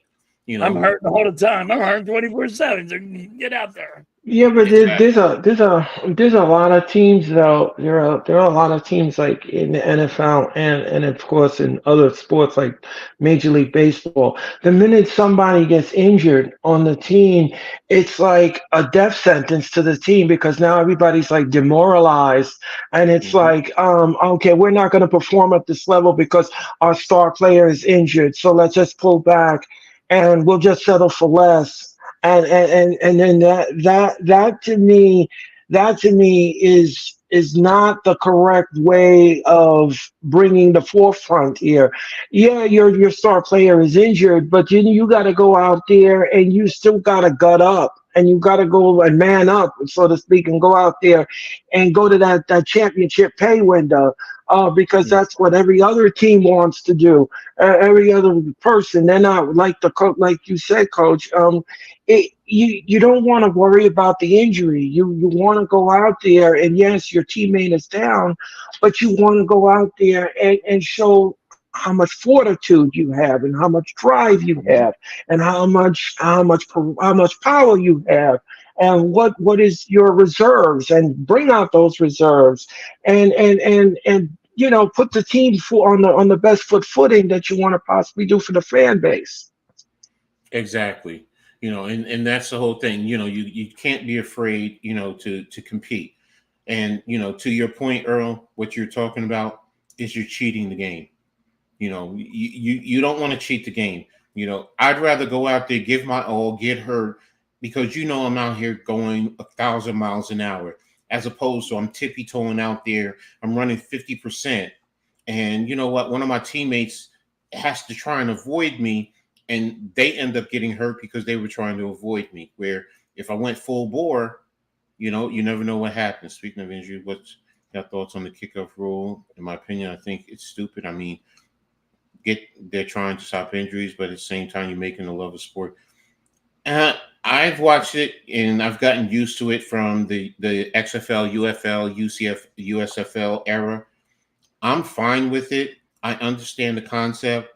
Um, there's ways to scheme with it, and I did a breakdown last week on one team's effort, and that's what teams are going to do. They're going to try and yeah, it's the same thing. It's just I come from an era where receivers coming across the middle, you would crack them. You can't do that nowadays. The rules Right. change. There's a lot of change within the sport. Like people are targeting the kickoff. Well, let's see. You can go back to the way you tackle. It's being changed. You horse collar. When I played, there was no such thing as a horse collar. You can Right. pull somebody from the back of their collar and to bring them down. Can't do You that could now. pull them by their hair. It didn't matter. Mhm. You could pull So them by the hair, whatever it was, because the hair was the jersey. It exactly. didn't matter. So, but now you adjust to the changes. It's always going to be some type of change in football, in sports. I get it. You don't like it. There's a lot of things that I don't like. I don't like the way they've taken out the level of physicality in some regards. But in the same token, I understand the intent. You don't want to see guys who walk away from the game dealing with severe spinal injuries. I deal with spinal injuries right now because of Right. my playing days. Now would I change it? No, I'd go back and do the same damn thing. I wouldn't change it. But that's me. But I also understand the intent. What you're trying to take away, and I mean, so what you're trying to improve. And it's just like with the rules with the quarterback, how you can't hit the quarterback. You know, you can't split line the quarterback nowadays the way I used to be able to when I played in the 80s and in the 90s. You can't do that now. Different Yes. time, different era. Same thing with the kickoff. And ladies and gentlemen, the biggest issue was because they're worrying about concussions. And when the NFL got sued, Mhm. that Yep. changed everything. If they never got sued, or if they never lost the suit, Yes. football would still be pretty much the same way. You But come now down. they lost a lot of money, so Mhm. they're going What to do say, you all right, we got to do it this way now. exactly? But, Damien, on that, the only thing I don't like about the the kickoff is, like I was telling, me and Coach talked about Mhm. it, it's the return for the touchdown. You're not going to get those returns for touchdowns no more. They took that out of the game. I feel. Coach says no, but we're going to find out if anybody has. Bro, didn't they score a touchdown last week on a kickoff return? I'm just saying.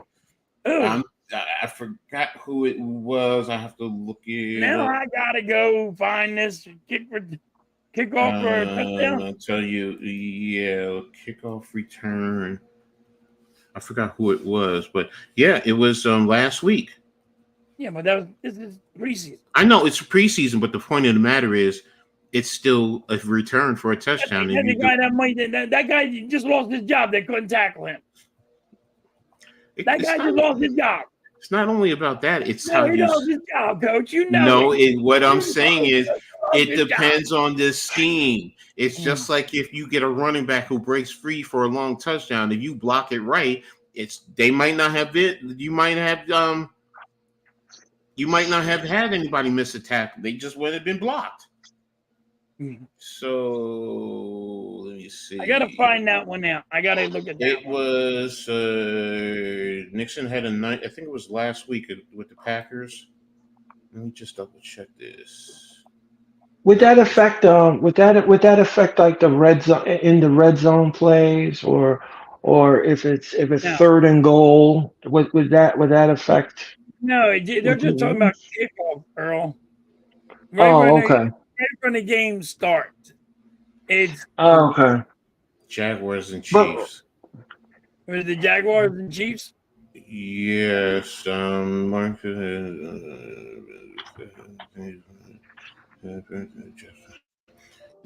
Jacksonville's Parker Washington returned the longest return under the NFL rule.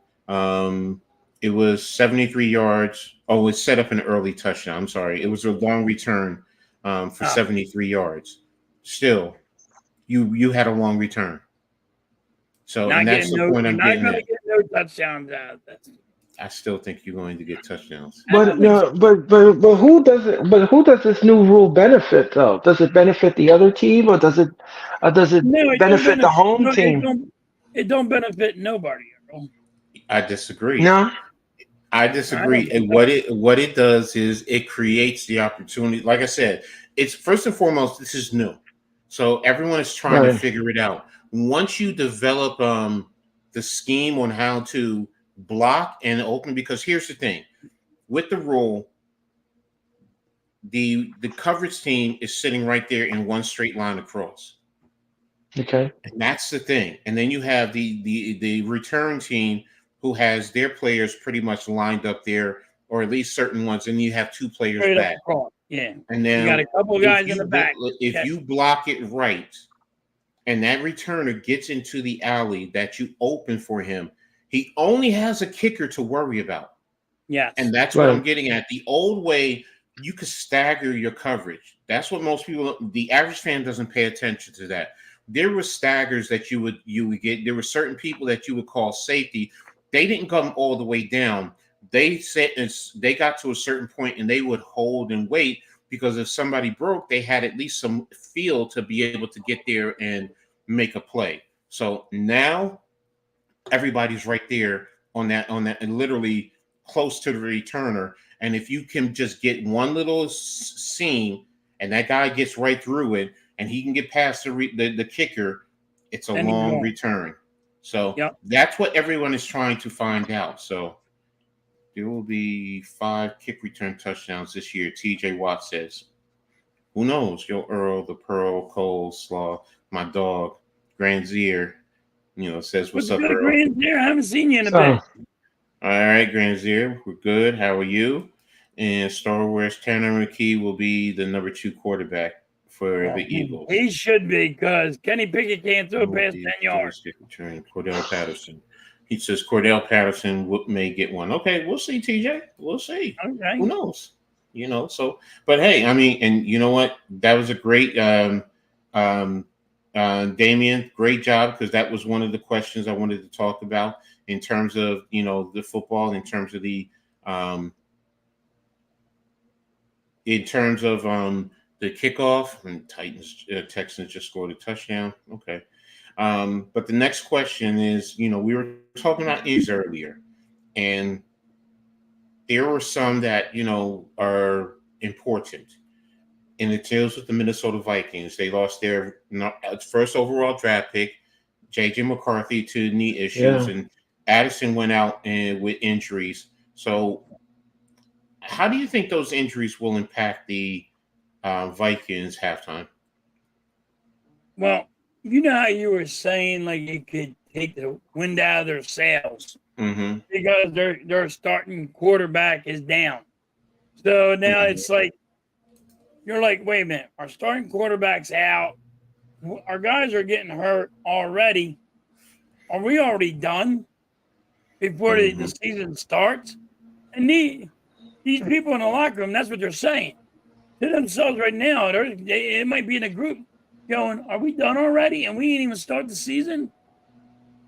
What is the owner, what is the manager, what is the coaches going to do to get us a guy that can keep us in this season? Because right now they're thinking their season's done. My beliefs are, if you lose a quarterback that soon, that there's going to be talks in the locker room thinking that it's already over with before it starts. And I think that's happening right now with the Vikings. Well, it Yeah, goes back to what is. It goes back to what I said earlier. No, I didn't mean to cut you off, Coach. No, it's just what goes back to what I said earlier about injuries and demoralizing a team and how everybody is like pushing the panic button. I think if you trade for a quarterback and bring in somebody that's good. I'm not saying it's going to be as good as what you got, but at least it's good, and he can throw an errorless football. He could be protected at all times. Then I think you should. I think you should trade.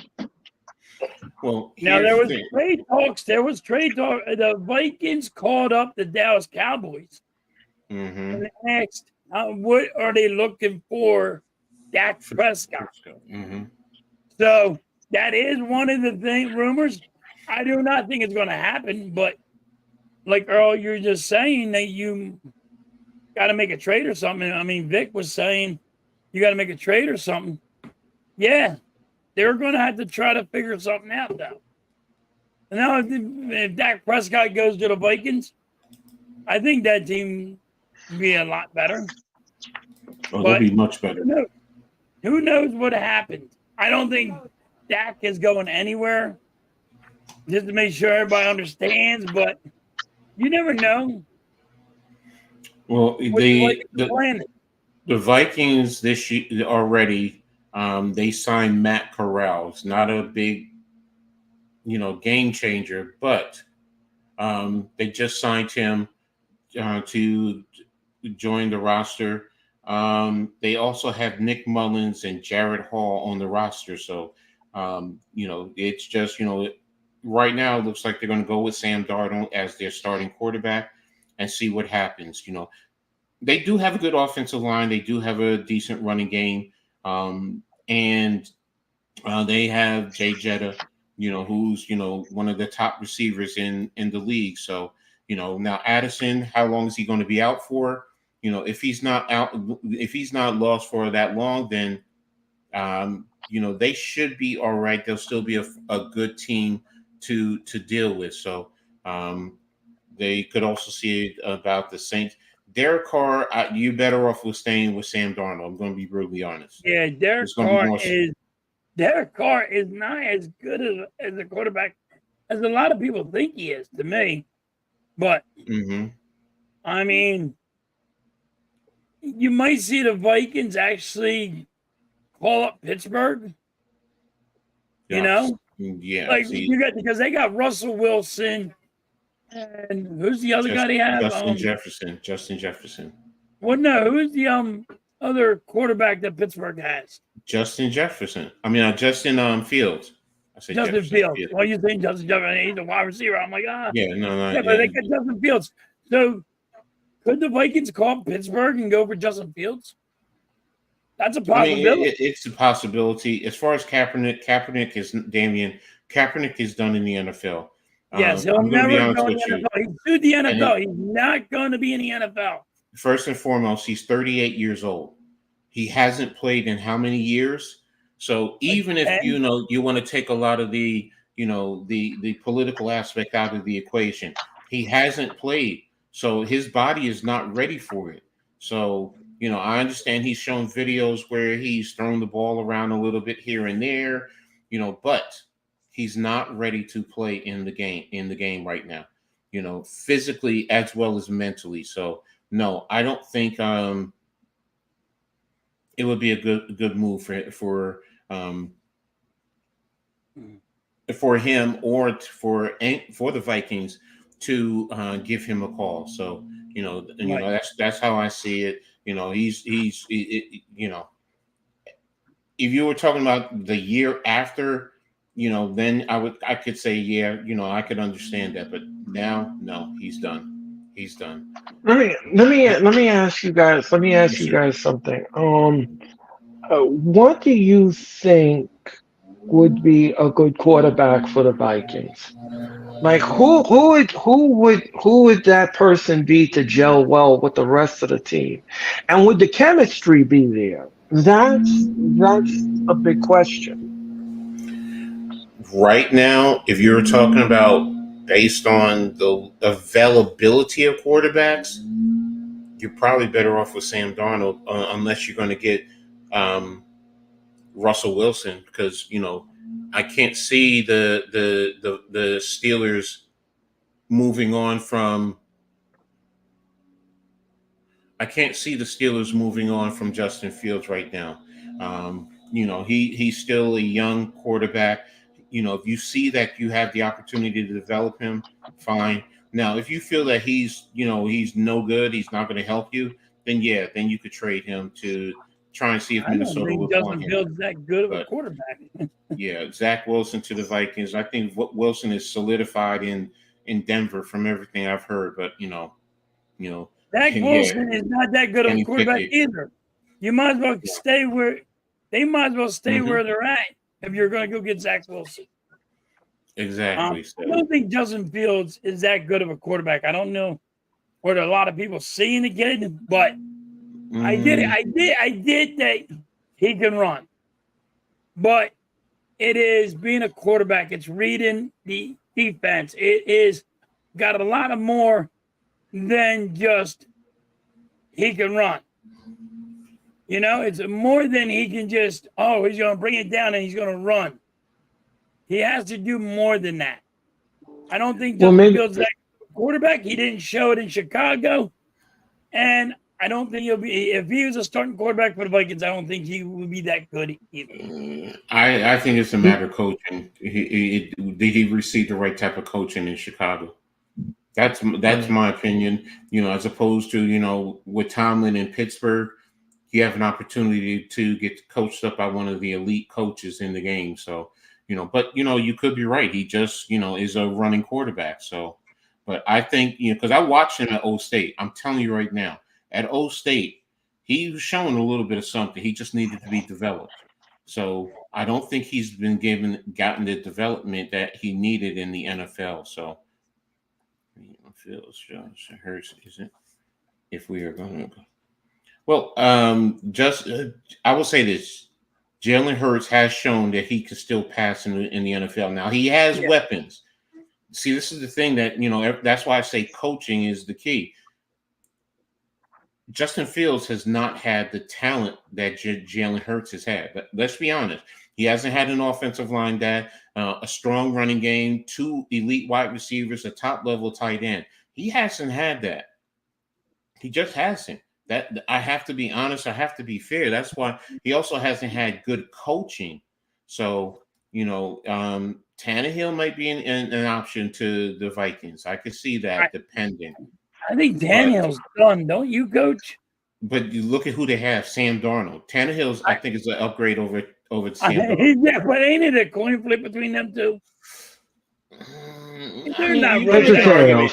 I just did Sam Darnold. I have an issue with Sam Darnold because of I got a big issue with both of them. So I'd rather. I'm not saying that, but what I'm saying is, if I'm weighing it out, I have more of an issue over Sam Darnold. You think about the I'm seeing goats comment.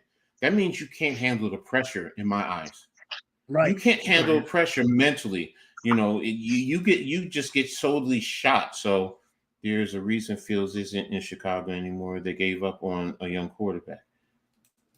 Again, the Chicago is not Pittsburgh. I'm sorry.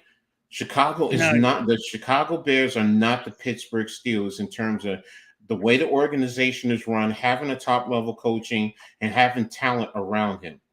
They're just not. Whether you gave up on a young quarterback, yeah, they did, but you were talking about firing the head coach. What does that say right there? So it's they got rid of their offensive coordinator. Was talking about they got rid of their defensive coordinator, and they was thinking about firing the head coach. But exactly. Justin Fields and Jalen Hurts are the same player. They're not. Jalen Hurts went to a Super Bowl. Jalen Hurts has been in playoffs. So you can't say that kind of stuff. But the argument though is Jalen Hurts has had more talent. See, I understand what Damien is saying. They're both the same similar style of quarterback. Now, Hurts has had coaching to help him be a better quarterback. But in terms of the talent, they're both the same. They really are. They both have strong arms. Now, Jalen Hurts has shown that he can read the field a little bit, but schematically, there's some things that the Eagles do to take advantage of his skill set. They're not making him Patrick Mahomes. He's not sitting back there trying to read 1, 2, 3, 4, 5 receivers, then take off and run. He's not trying to go off the cuff, moving all over the place and throwing the ball and changing the arm angles. That's not Jalen Hurts' game. That's why him and Fields are similar. Look, 1, 2, take off and run if you have to, for the most part. That's their game, and they're very athletic, and that's where they're good. So that's why I think you can make the argument they're similar. Now, if Justin Fields was in Philly's offense, would it be the same results? We don't know. He'd have to get coached up. Yeah. If he's coached up, I'm going to say, based on what I saw watching him at Ohio State, and I watched Fields when he was at Alabama and Oklahoma, and I'm sorry, Justin Fields was a better quarterback than him. He was a better quarterback coming out of Ohio State than what Jalen Hurts was coming out of Oklahoma. I watched him intently when he was at Alabama. Remember, he got pulled for Tua. Yeah. So I get where you're going. I understand right now as a professional, he's better because of his situation and he's been coached up better than Hurts. But coming out of college, Justin Fields was much better than him. Go back and watch the tape. That's all I'm going to tell you. Let me ask you guys something. If Jalen Hurts was not with the Eagles, if he wasn't with the Eagles, where would you see him in the NFL? Which team would you think he would fit best? Who are you talking about, John? Who are you talking about, Earl? Hurts. Jalen Hurts? Yeah. If he wasn't with the Eagles? Yes. Where would you see him fit in an NFL team? It, it's Who would be best fit with it? it's hard to say because the Eagles built their system around Yeah. his strengths. So will another coaching staff identify that and take advantage of that? So, but wait a minute, 1 second before we go any further, Damien, you're going back to making those outtakes, man. Stop it, Yeah, you're stop not. it, He's bro. not better than Lamar No, Jackson. no, no. There's no way in hell he's better than Stop Lamar that. Jackson. See, Stop that. Okay, stop it.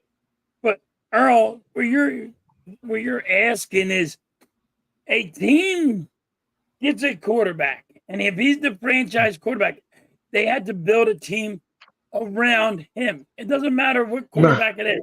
It could be Okay. Dak Prescott. It could be whoever it is. It's Patrick Mahomes. They build an offensive line around him for the way he plays. Okay. So all teams do this. So you can't just say, Mm-hmm. all right, Jalen Hurts is going to be good with the Giants. No, because just because Jalen Hurts could be a good quarterback, you might not be. You can say Patrick Mahomes to the Giants. They're not built around Patrick Mahomes. You got to Okay. build a team around that guy now. And Okay. because Patrick Mahomes they are built around. Kansas City is built around Patrick Mahomes. He's the star. He's the guy.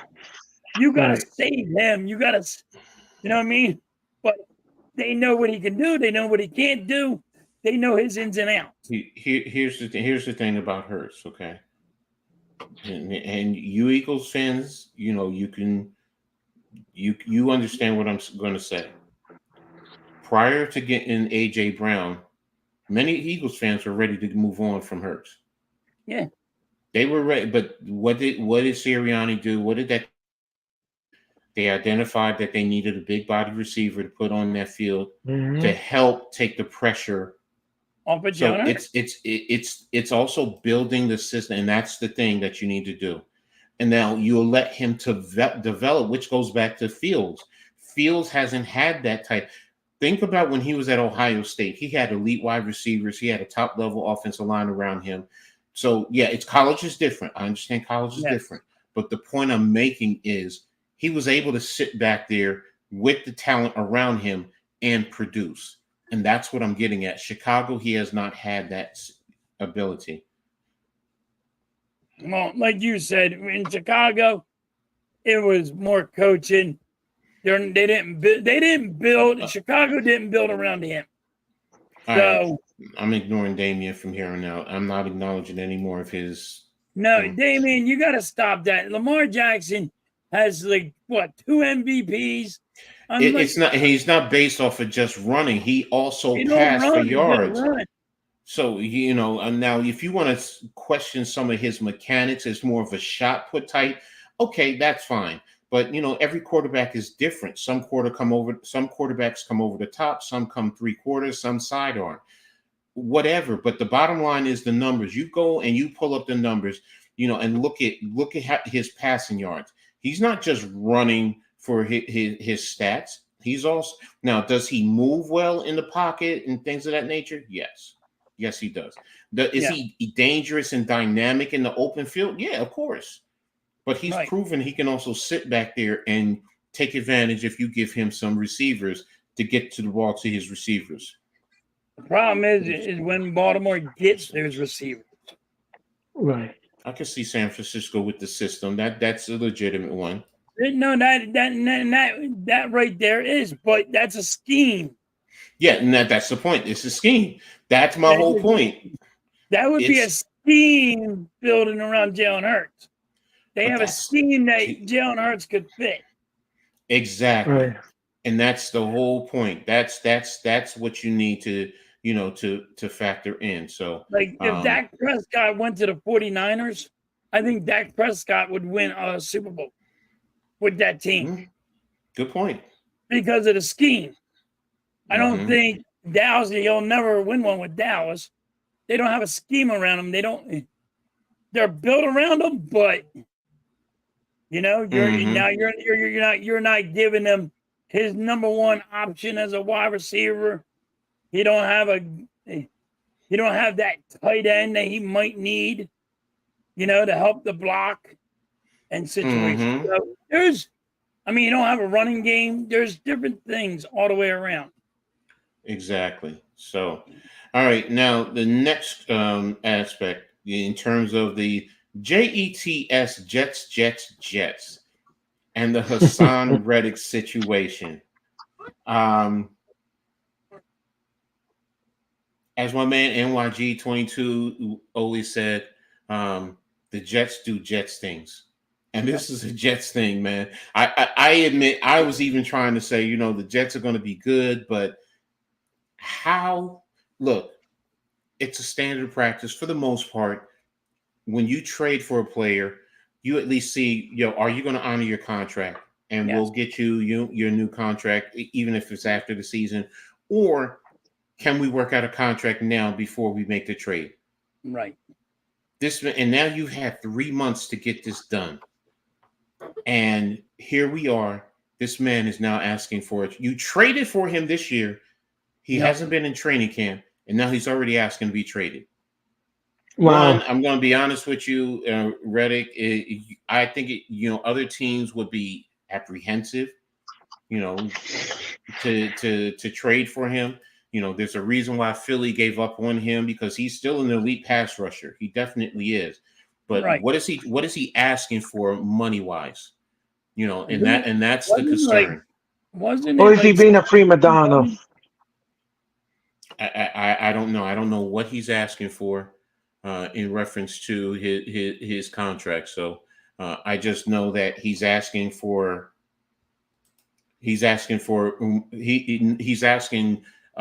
be traded because the Jets are not trying to meet his contract demands. So, right. And that's what it boils down to. So, of course, you don't want elite teams to get him, but the point being is the Jets screwing this up. Yep. And that's really what it boils down to. I don't begrudge. Like Coach said, it don't make any sense. Look, I don't begrudge a player asking for his money. You want to ask him for the money, ask for the money. You want to negotiate, you go negotiate. But in the same token, as an organization, you need to make sure you cross your I's and dot you dot your I's and cross your T's, because it makes no sense to make a trade. You gave up. What did you get? They gave up a 3rd round draft pick, and you let one of your young players go, where you could have signed him for a cheaper rate, and in Bryce Huff, who ended up going to Philadelphia. Yeah, you could have had him. And I'm sorry. Go ahead, Earl. What were you going to ask? No. What I was saying is that no. I just wanted to just piggyback off of what you said there. They gave up a 3rd round pick, and they also gave up the 2nd round pick as well. And Earl, it could turn into a second round pick. Yeah, you can turn around back. Okay, well, okay. So if he plays and he did so many sacks that he can go up to a second round pick. Exactly. But here's the thing, though. It just seems like the Jets can't seem to get out of their own way. They seem to just do the most dumbest things, and they seem to do the most idiotic things that I've ever seen a football team do. And they don't sit there and they don't look at the overall fundamental picture. You want a team. You want to try to get a team together that you could cohesively put together on that field, and win some games. It's just sometimes the things that I've seen and I read and I look at it's a head scratcher to me, and I'm sitting here like how in the world could you ask your fan base to rally behind you if you can't even do the right things and put the right people and put the right tools on the field to even go further than you're supposed to? Because let's just face it, every season it's always a losing season for that team. And they seem to keep embarrassing themselves each and every single time you turn on the TV. So I'm kind of like frustrated about that. I don't know about anybody else, but it's just in my opinion, it's very frustrating. And you're right, No, Earl. Like Earl's saying, the head coach is on the hot seat. The GM's on the hot seat right now. That's what you're saying, Earl. You just put them on the hot seat for making this stupid mistake all the time. But Yeah. if the Eagles had a problem with Riddick and not wanting to sign with the Eagles, that's why the Eagles traded him. How come, like Coach said, how come you didn't say, all right, let me talk to that guy first and see if I can figure out a contract or see if he's going to, you know, honor his contract. And exactly. that's what you had to do. But Coach is right. Skeleton, we're talking about the New York Jets with the situation with Reddick, how they are bumbling this situation again, and they are now the Jets are doing Jets things, basically. And it's sad, especially for the New York City area when you see a team that really on paper, not the field, on paper, they should have a lot. They have a lot of talent there that they should be competing, or they could possibly compete. You know, maybe for a playoff spot. But they should be really someone who in the AFC at least should be competing and not looking like buffoons again. But here we are. You traded right now a third round that could become a second round draft pick for um for him, and you didn't do your due diligence of making sure that what he was at least going to play this year, and you could do the contract after the season or solidify the contract ahead of time before you make the trade with the Eagles. So that's the sad part right now, and that's the concerning part right now in terms of, yeah, you're right. They're fumbling about when it comes New York. Well, right now it's hard to defend completely, but you still do have some teams that with the Rangers, with the Liberty, with the Knicks, with the Yankees, they're still competing. Heck, even the Mets, for everything that you want to say after the season started, the Mets are still not that far off of the wild card, No, so the they are Mets are competing. really coming up. So Yeah. So but again, the Jets doing and being who they are continue to show who they are, really. The New York bumbling Jets. Yeah, it isn't. I don't know. I just don't know anymore. It's like they're tripping over their own feet. Hmm. Here you are. Here you are. You could have something promising, but for some reason you like the taste of defeat more than the promised land. I don't know. It's the $100 million question. Exactly. All right. So the next question, Tyler says, I'm kind of feel like sick. My voice is kind of losing. I hope you feel better, Tyler. I hope you're not like me losing my voice because I yell too much. They didn't think before they trade. They didn't think before they traded Reddick. They just traded, and that's it. No, you're right. Yep. They didn't think about the situation, skeleton. And like I said, evaluate everyone else in the league. At least would have. You know what?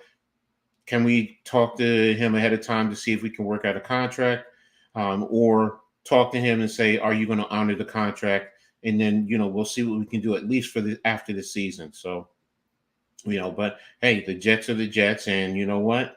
Until they prove otherwise, as someone said to me, they're the bumbling Jets. So the next thing we touched on it a little bit, but the Pittsburgh Steelers quarterback battle. Who do you guys think is going to ultimately win that position? I'll start with you, Earl. Go ahead. Give me your thoughts Uh, on the Steelers and with Russell Wilson and Justin Fields. Who do you think is going to end up winning the starting battle? um, well, from what I was reading, they said that Wilson is in the lead for the spot. You know, so Wesley likes to Oh, stew. Oh yeah. I uh, think I think he's in the lead. It all depends on. here you go. Yeah.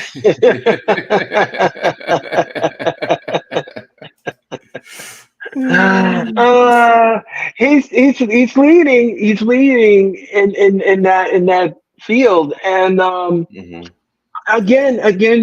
I think it comes down to the numbers, and it Mm, comes down to who can produce because here's the thing with a quarterback, and I always said this: you have to have fluidity to you, and you have to have less interceptions, and you have to relax in the pocket when you throw into the target that you're looking for, mhm, and that defense needs to come up and protect that quarterback. I've seen in football where the defense just failed the quarterback and exposed him too much. mhm, That is mhm, something you can't have in a football game, especially if you're in the red zone or you're third and goal or something. So you want to protect that quarterback and you want to know what his numbers dictate. So mhm. that's the only thing that I think that's in the forefront here. But What about you, halftime? Who do you think is going to win it? Well, like I always say, money talks and bullshit walks. I got Russell Wilson because he's the one getting paid all the money. Hmm. Listen, look at their contracts. Look who's getting the money, and that's who's going to They're start. both they're both getting the same thing. They both really getting the because I thought Russell was getting more. Russell Wilson, he came in under the vet minimum because Denver owes him all that money. So Oh, Pittsburgh just so offered him. Denver's giving him all that money Yes, because he was. Denver because of the cap, they took the cap hit. So Oh, they Pittsburgh really did took the cap hit. $85 million. So Russell Wilson, Russell I think Wilson. both. I think they're both getting the vet minimum, or I think Fields might be getting a little bit more because I can't remember. But yeah, Wilson came in under Oh, the vet minimum. I thought Pittsburgh was going to pay that money. No, no, they wouldn't have done the trade. They I thought wouldn't they have was going to done. pay that money. I didn't know it Mm-mm. was going. I didn't know Denver was paying all that. Denver's stupid for that. Yeah, But we already know that. Yeah, Russell Wilson is definitely going to be the starting quarterback. I Ex- mean, he has to be. that was my whole. That's how I was thinking too. So to be honest with you, I'm thinking it's going to be Russell Wilson. Justin Fields is still developing. And he's still young, and allow him to sit behind Russell Wilson, Yes. and then you take it from there. So, um, Maybe Russell Wilson could show him the ropes where he can settle him down and say, hey, this is how you read a defense. mm-hmm, It was mm-hmm, ridiculous. Russell Wilson, he won a Super Bowl. He doesn't know how mm-hmm. to rig in. He doesn't know how to play football. I know a lot of people don't like Russell Wilson. I don't get why. But, I mean, he's still a good quarterback. I mean, Yes, I get when he was with Seattle, they lost the Super Bowl. And I get when he was in Denver, he looked like he was garbage. But you know what? Nobody's saying it was in Denver. mm-hmm. Denver, the coaching was the problem in Denver. That's why they went and paid all that money and gave a draft pickup for the coach. And Exactly. then the coach didn't like who he had as a quarterback. excuse me. Mm-hmm. So you know what I mean? They didn't. The coach didn't want Russell Wilson as a quarterback. So was it planned to fail because the coach said I can't coach him, or I Well, think this guy's spoiled? Russell Wilson's still a good quarterback. he's still a good quarterback. He's not what he was when he was in Seattle, of course. But I also think some of it is Sean Payton, just his way of coaching, his philosophy, and what he's looking to do overall. So, it, I think Russell, he just needs the right coaching, the right system, and you don't want to make him to be the one to win the game. Just let him get it to his playmakers. Put 2 game preseason because a lot of players get hurt. I'm going to say this, man. In terms of the preseason, I'm a strong proponent of 4 games. Strong proponent. One, it builds up a level of continuity. It allows your players to get comfortable with each other. If you're talking about the injury, here's the other thing: you have 90 players, so you want to get a look at everyone. 3 games, 2 games for 90 players. It's going to be hard to really get a good evaluation. Plus, you're going into the start of the season. You want to have You want to have a product that is somewhat watchable. 2 preseason games is going to make it very difficult for teams to really build in their program. So, but that's me. That's how I see it. 4 games in the past.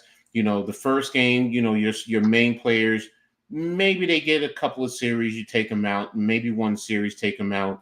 Or you don't play them at all. The second game, you give them a little bit. The third game is when you really play them. You get them a half, maybe a half and the third quarter, some of the third quarter, and then the fourth game, you're looking for the reserves, everyone else. But that builds up the team and allows you to really build your program up the right way. So that's just how I see it. So, but the next subject I want to talk about is: did you guys see the Dallas Cowboys and what they're valued at right now? Yeah. $10.32 billion. The Cowgirls. Yeah, I mean, they were originally. I thought they were like $7 billion, and they jumped another $3 billion in the last year, 2 years tops. Well, it's because of that stadium, Coach. I mean, No, I get it. I get I that. mean, It's they're having just concerts there. It's so big.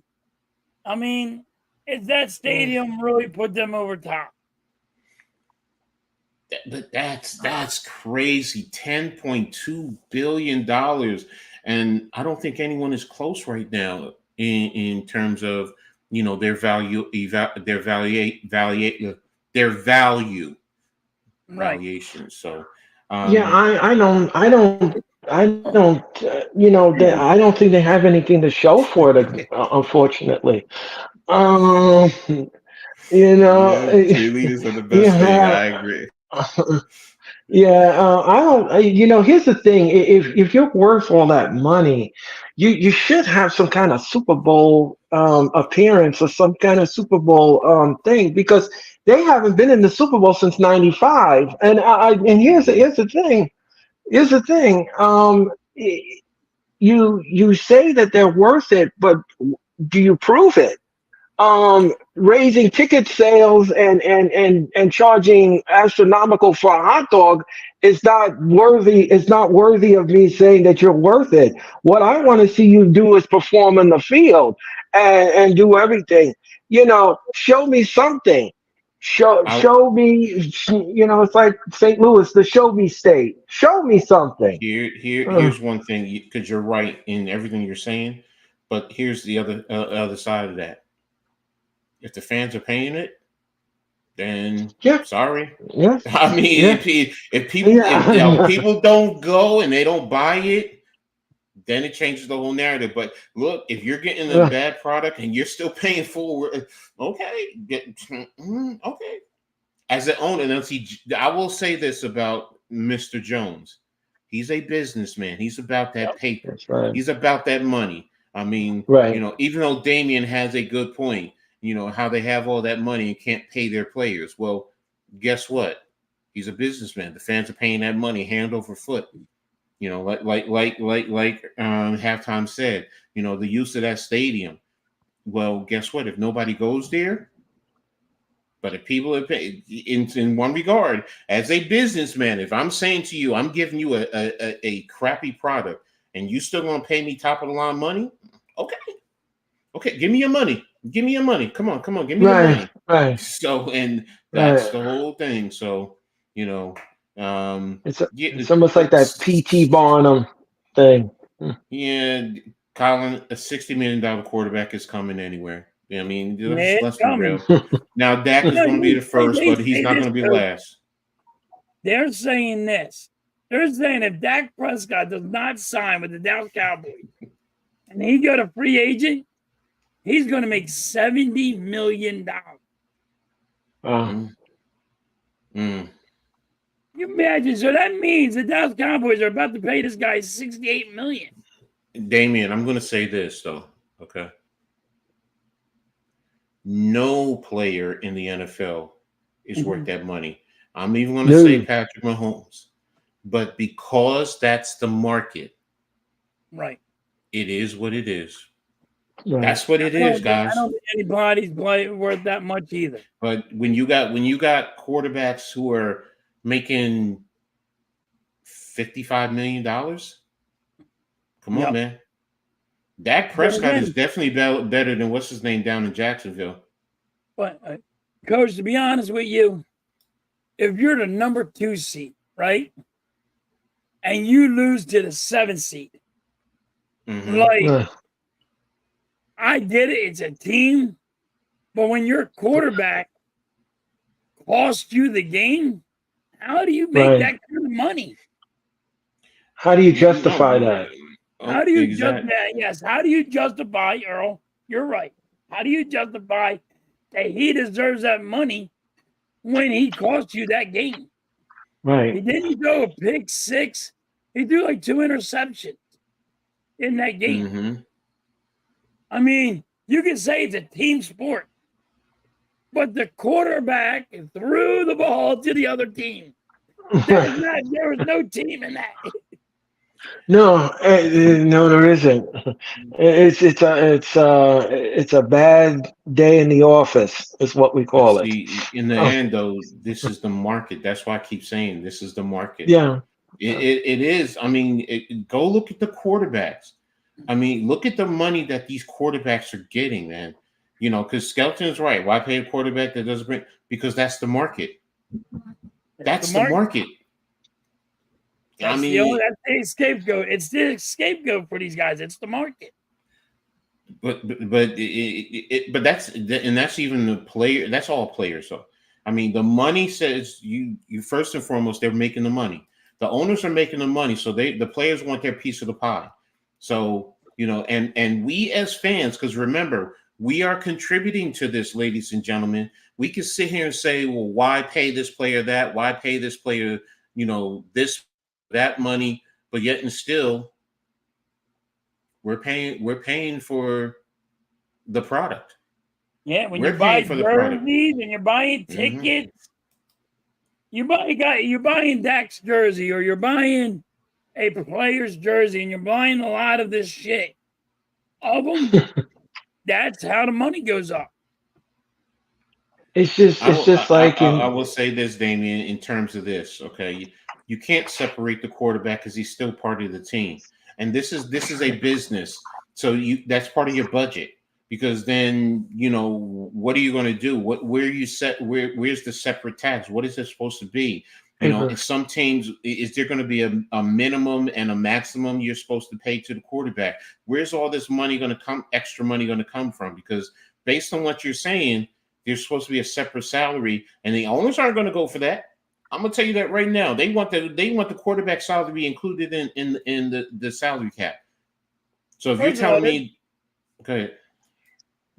You can't do What's that. Up, Gregor? You're telling me there's going to be a separate salary for a quarterback and a separate salary for wide receivers and a separate salary for tight ends and a separate salary for the offensive lines. Now you got to go left tackle. You got to go right tackle. Because that's different salary. Yo, Wesley, I'm with you, bro. What are we doing here? Like, they have a union that it'll never happen. What's up, Bruce? What did he say? Wesley, he said, imagine what the Hardcore Sports Network could do with $70 million. Hell yeah. Oh, yeah. Oh, yeah. make just $1 million, I'm retiring. A brand new studio on 42nd Street. $10.32 billion, man. So, Wow. but that's a lot. So, and last thing on football before we move on, Jamar Chase holding out, missing practice. How big of a concern is it for Cincinnati? Do you think it's a big one, or do you think it's something that you're just working through? All right, Mitch. All right, Mitch. How about yeah? There you go. There you go. What about Mitch? It's coming to you. The big check tomorrow, Mitch. Yeah, 69. Yeah, right. But yeah, but with Lamar, with Chase, Jamar, do you think it's something that's something that you're just going to end up working out, or do you think it's something that, you know what, it should be it's going to be cause for concern? So, Mitch. Well, I think it's going to be a concern because you got to play Joe Burrow. You got to pay Joe Burrow too, right? Mm-hmm. No, he got paid. He got paid last year. Oh, he got paid last year? Yeah, he got paid last year. The problem is like we talk, Coach. It's where's the value? Mm-hmm. How much are you going to pay him? You only have so much money in the salary cap.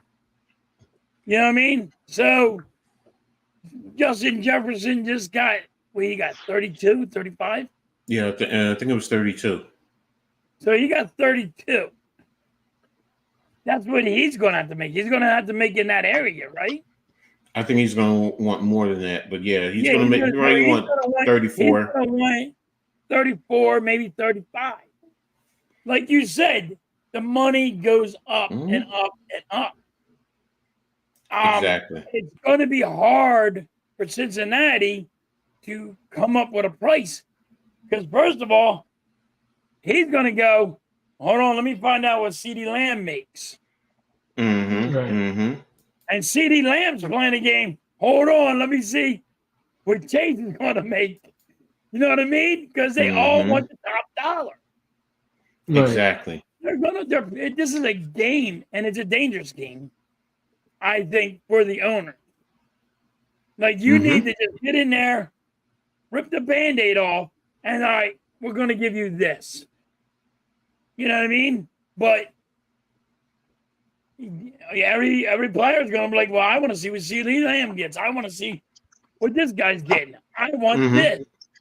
And this is the for NFL owners.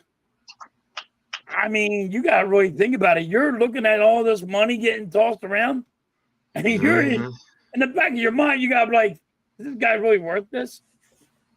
You know, in the back of your mind, you're like, yo, give me all the people that are running my freaking bills here.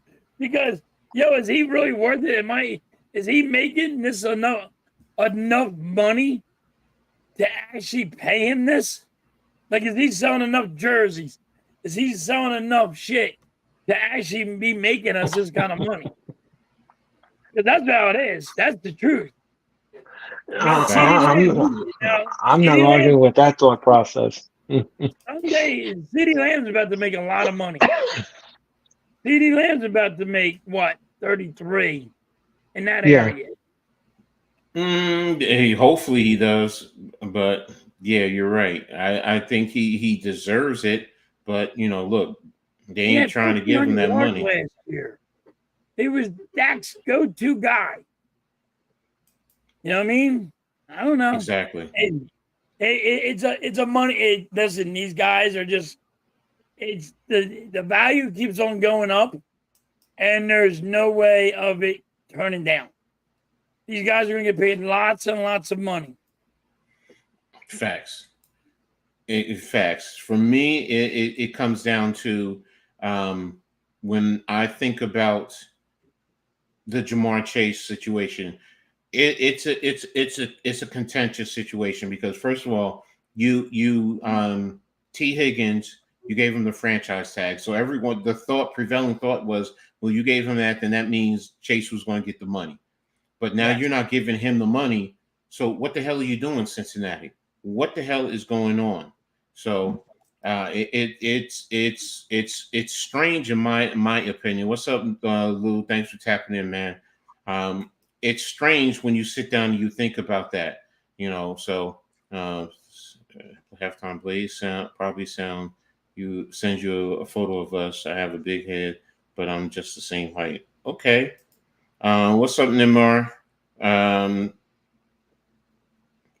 I couldn't really hear Nimar because I'm streaming right here, so I couldn't hear what he said. So it's never going to end with the Cowboys. So again, I couldn't hear. They played horribly. I mean, from what I was looking at, whenever trying to keep an eye on it, yeah, they didn't play well. So, but as far as Chase, it could become a very problematic situation if they don't get that taken care of, and it could derail their whole season. So but that's what I was thinking. So, but now we're just going to move on to the last subject of the night, and that is going to be baseball. Baseball. We're going to talk about halftime's favorites, one of his favorite subjects. So, in terms of baseball, right now, in terms of the standings, I'm going to give you in each league the top. Top 8 or top 10? I'll do top 10. All right. You have now, because the Yankees just lost today. They lost to the White Sox. Go figure. Yeah, they lost 4-0. I'm sorry, no, they're not the Tigers. They lost to the Tigers 4-0. Oh, okay, that's about. Yeah, so the Guardians are on top at 72-51, but again, I think they played today. The Yankees are at 73-51. The Orioles are at 72-51. Minnesota Twins are at 69-53. The Royals are at 67-55. Houston Astros are at 65-56. The Red Sox are at 64-57. 1, 2, 3, 4, 5, 6, 7. And the Seattle Mariners are at 63-61. When I take a look at the wild card in the American League, where is it? They didn't break it down. I have to look at it this way. All right. You have the Guardians, the Yankees, and the Astros are the division winners. And then the Orioles, the Twins, bless you, and the Royals are in the wild card with the Red Sox 2.5 out, and the Mariners are about 5 out. Now, when I go to the National League, come on. 1, 2, 3, 4, 5, 6, 7, 8. Okay. You have the Phillies at 72-50. The Dodgers are at 72-51. The Brewers are at 70-52. The Diamondbacks are 6, and the Padres are 69-54. The Braves are 64-58. The Mets are at 63-59, and the San Francisco Giants are at 62-62. And when I look at the wild card for the National League, Phillies, Dodgers, and Brewers are the division leaders. Diamondbacks, Padres, and Braves are in, with the Mets a game back and the Giants 3 games back. So that's how the standings lie right now. In terms of the playoffs, I'm going to start with the National League because you guys are both National League fans, with the Mets and the Phillies. What's your thoughts right now in terms of the way that these teams are playing with the playoffs and the wild card coming up?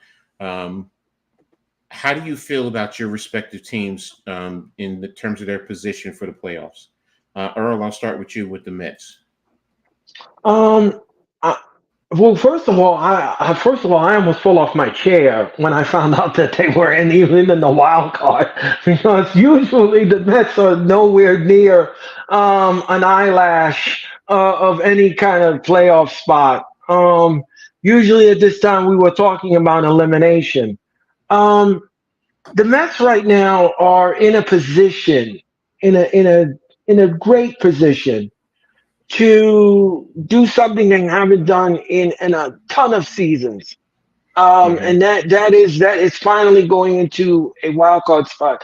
Um, if I think that they're going to hold on to that spot, I don't know. I'm gonna be a little cautious on that. I'm gonna have to sit on the fence with that, because usually when the Mets get something good, they don't know how to hold on to it and ride the wave. And that is the major problem. That is the major problem. And it's like every season is a losing season for the Mets, and Mm-hmm. it becomes tiresome after a while. It becomes very exhausting to even keep saying, "Oh well, we're going to do it next year. Oh, we're going to do it next year. We're going to do it next year. We're going to do it next year." Well, next year is here. Next year's now, and let's see Mm-hmm. what you could produce. Let's see what you could produce here. So I think if the Mets keep winning and not keep losing series, and do dig their heels in and try to hold on and try to bump somebody out of that wild card spot and stay there, they could have a potential. But again, I'm on the fence.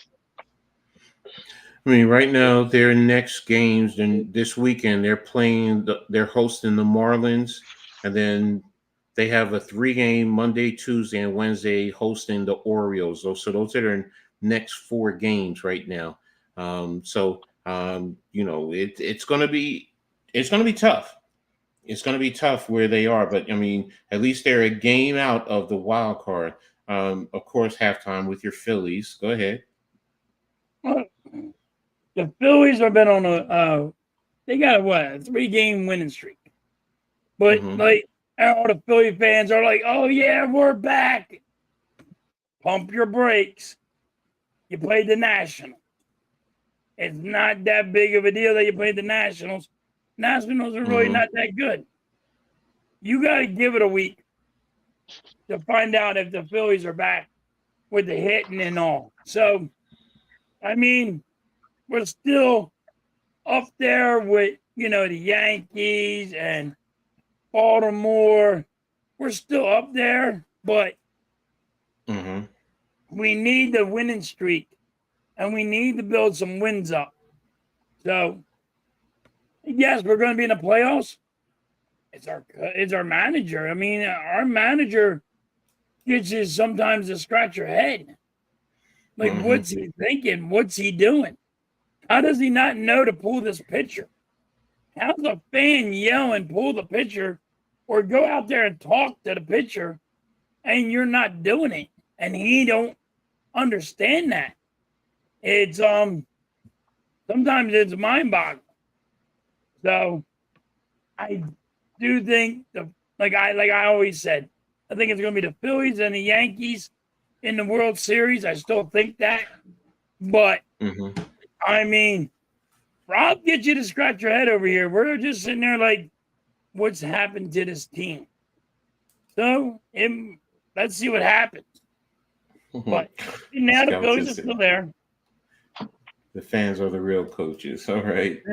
As far as the Yankees, all right. I've complained about the Yankees. Anyone knows me knows I'm not big on the analytics, but the way they played this year, even most recently, there are many Yankees fans um, who are disappointed with the Yankees. But when you sit back and you look, um, they're fighting for the top spot in all of baseball. Yes. Mhm, I mhm. mean, it's crazy when I sit back and when I pull up the overall record. The Guardians and the Phillies are at number one. The Yankees are at number and tie for, or they're number three, depending on what happens with the Dodgers and the Baltimore Orioles tonight. But the Right. Yankees are right there. Yep. They have one of the best records in baseball, and that's the thing. Now, as Yankee fans, we're spoiled. I admit it, we're spoiled. We Yep. expect dominance, we expect consistent, continuous championships. from the Yankees. And for this team, where we've had so many issues, we've had issues with pitching. You're losing players. Your top two hitters outside of Judge and Soto, you really, and now Jazz is you got traded to us. He showed a little something, but now he's out with an injury. But you sit back and you look at this team and you're like, wait a minute, we're one of the best teams in baseball. Right. If we could really get some things settled in, how much better could we get?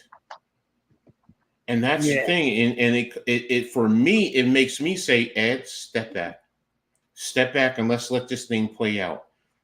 We haven't had Garrett Cole the whole season. That's your top, that's your ace. He's now starting to get into the swing of things. But think about if he was here during the beginning of the season, how much better this team, and don't forget, this team started fast. They started fast. Did they come back to the pack? Yes. But they started fast and they were so far ahead. So, yes, I understand Yankees concerns. We have questions in terms of the managerial strategies at times. In terms of Boone, some of the performances with some of the guys. But when you sit back and you really think about it and you look at it, this team is one of the best teams in baseball. And if they can get their act together, yes, Halftime is right. It could come down to Philly and New York for the World Series. And I'll take that. I want that in a heartbeat as a Yankees fan, and then I'd root for the Phillies as a secondary team. Question for you from Anthony. He said, you don't trust the Dodgers? Anthony, the Dodgers are always that guy that spends all the money and then they don't show up.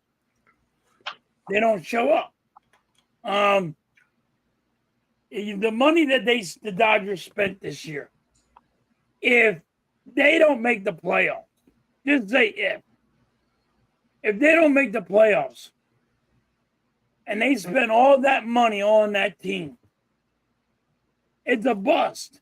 They need to blow the team up. Am I right?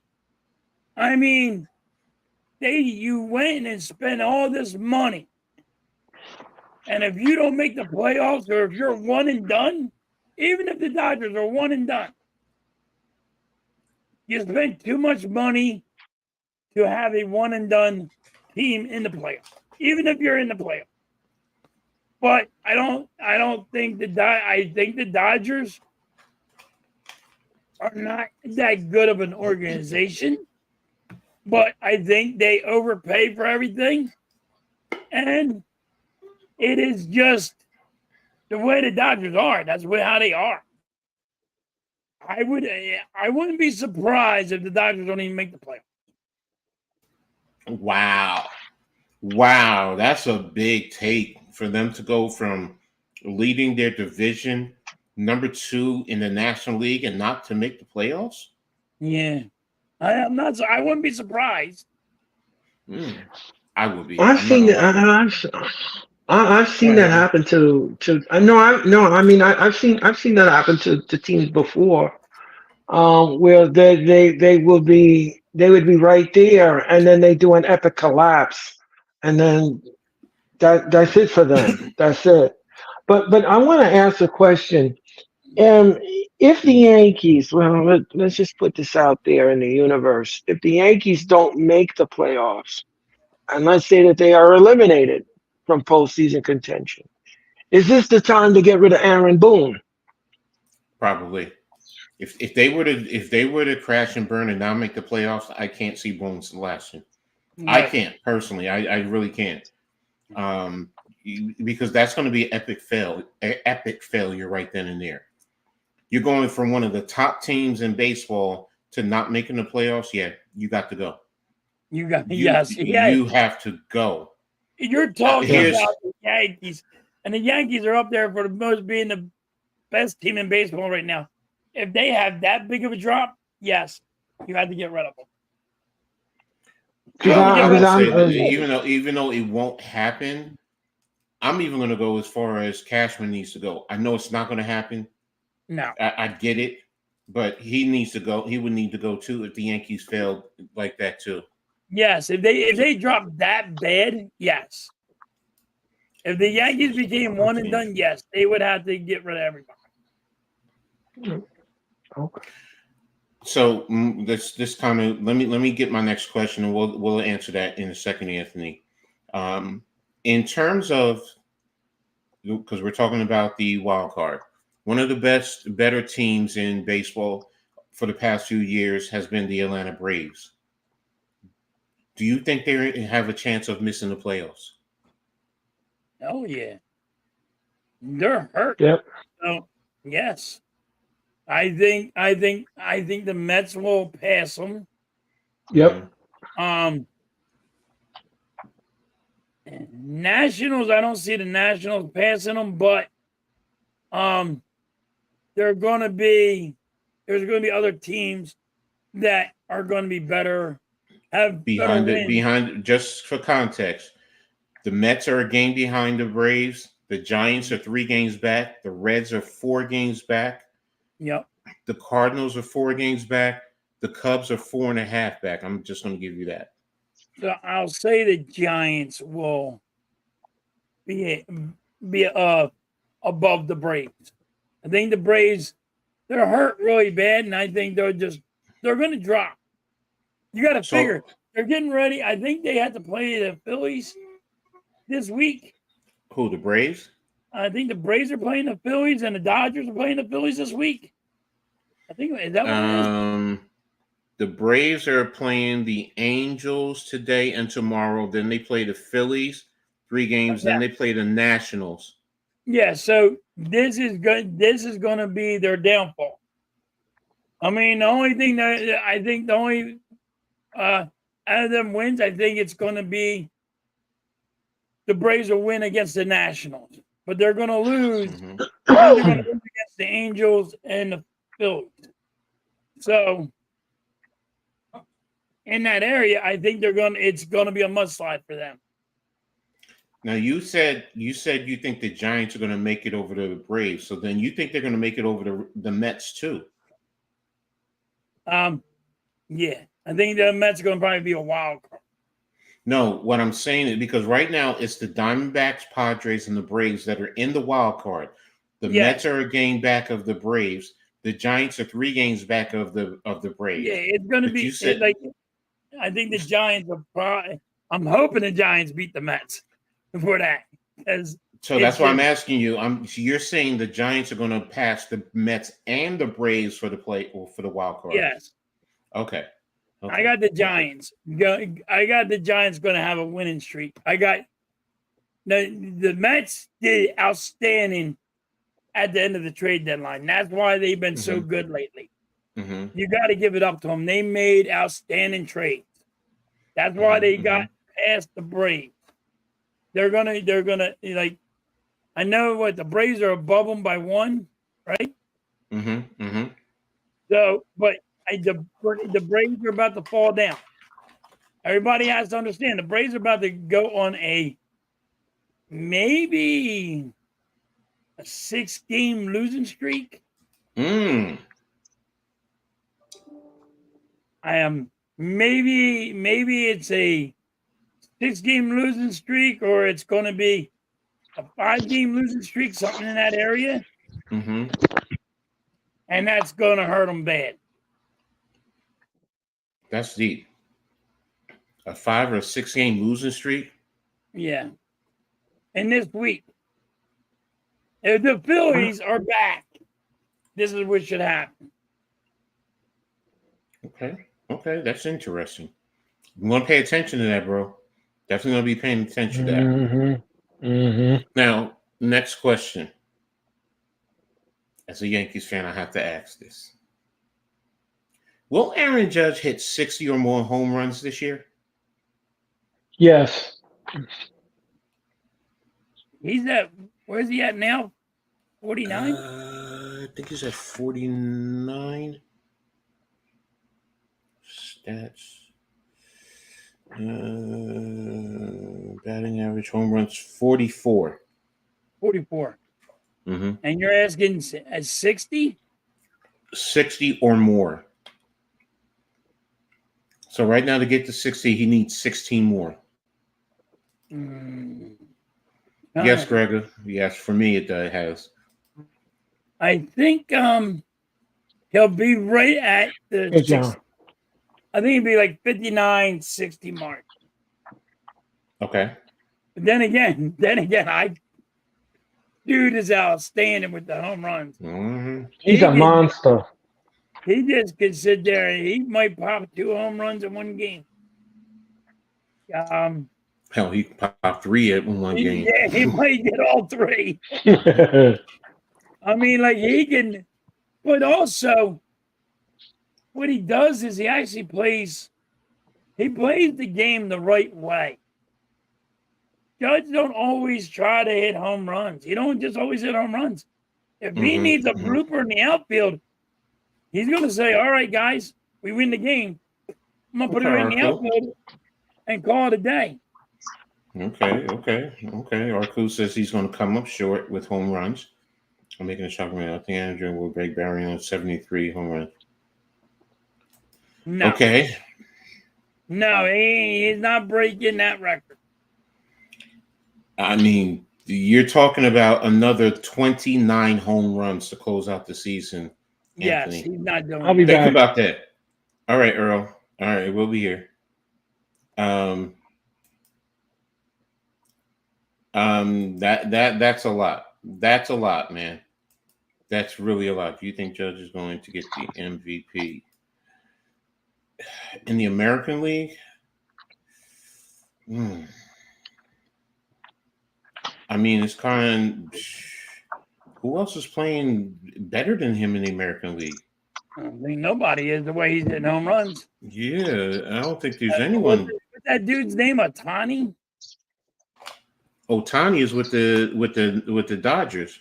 Oh, that's right. He went with the Dodgers. So yeah. Mm-hmm. Yeah. Yeah. Who's playing better than him? Nobody. In the American League, yeah, you got a point. Bobby Witt is in the conversation. Let me take a look at the stats. I mean, Bobby Witt is hitting 350. Oh gosh, you just closed it out on me. Thank you. He's hitting 352 as a batting average, but Aaron Judge is at 333. Aaron Judge has 44 home runs. Let me see. Let me look at his stats. Bobby Witt.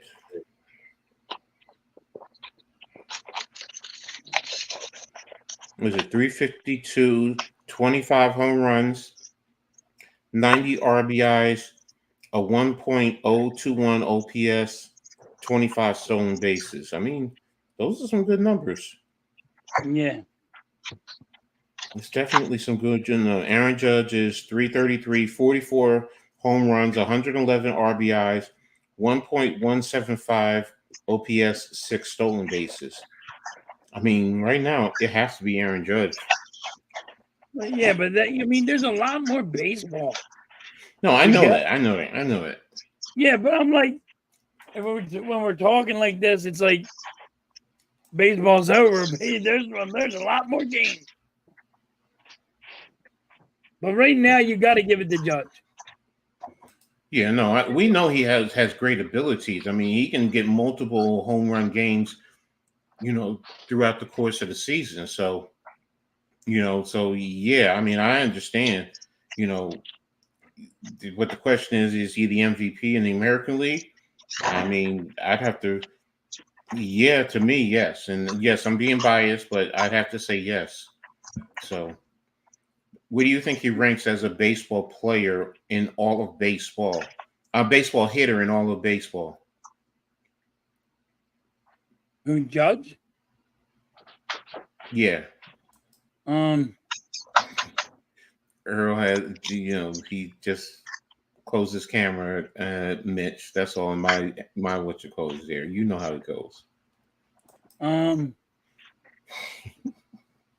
Judge is one of You gotta give Judge one of the good ones. He's up there. So who do you think would be better than him as a baseball hitter? Who do you think ranks over him? Is it Ohtani? I don't think Ohtani's better than Judge. As a baseball hitter. At a baseball hitter, I think still Judge is better.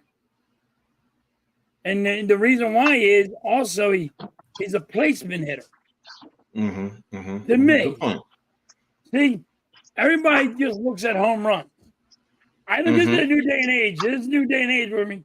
Because I look at Judge, he's a placement hitter too. Where you tell him, hey, I need this ball, right field, baseline, and like make it hit the wall or something for the foul. But it's not a foul ball. It's just a double. He can get you that. What do you want? You want me to give you a double? You want me to give you a triple? You want a home run? He can place the ball wherever you want him to place it. He's a placement hitter. Ohtani's not. I don't feel. I feel Ohtani, yes, he's a good hitter. He can hit the home runs. Yes, he's a good hitter. Not knocking him. Judge is a different player. He's a placement hitter. If you need him to place the ball in a certain area, and you can take your little red marker, and this is where I want the ball, that's where he can put it. And that's hard to do with a ball coming at you at 100 miles an hour, and you got this little ass back. So, you know, there's certain things. What's up, Blaze? What's up, Blaze? Well, Anthony has a great question. Is he going to be the Triple Crown winner in the American League? That is a good question.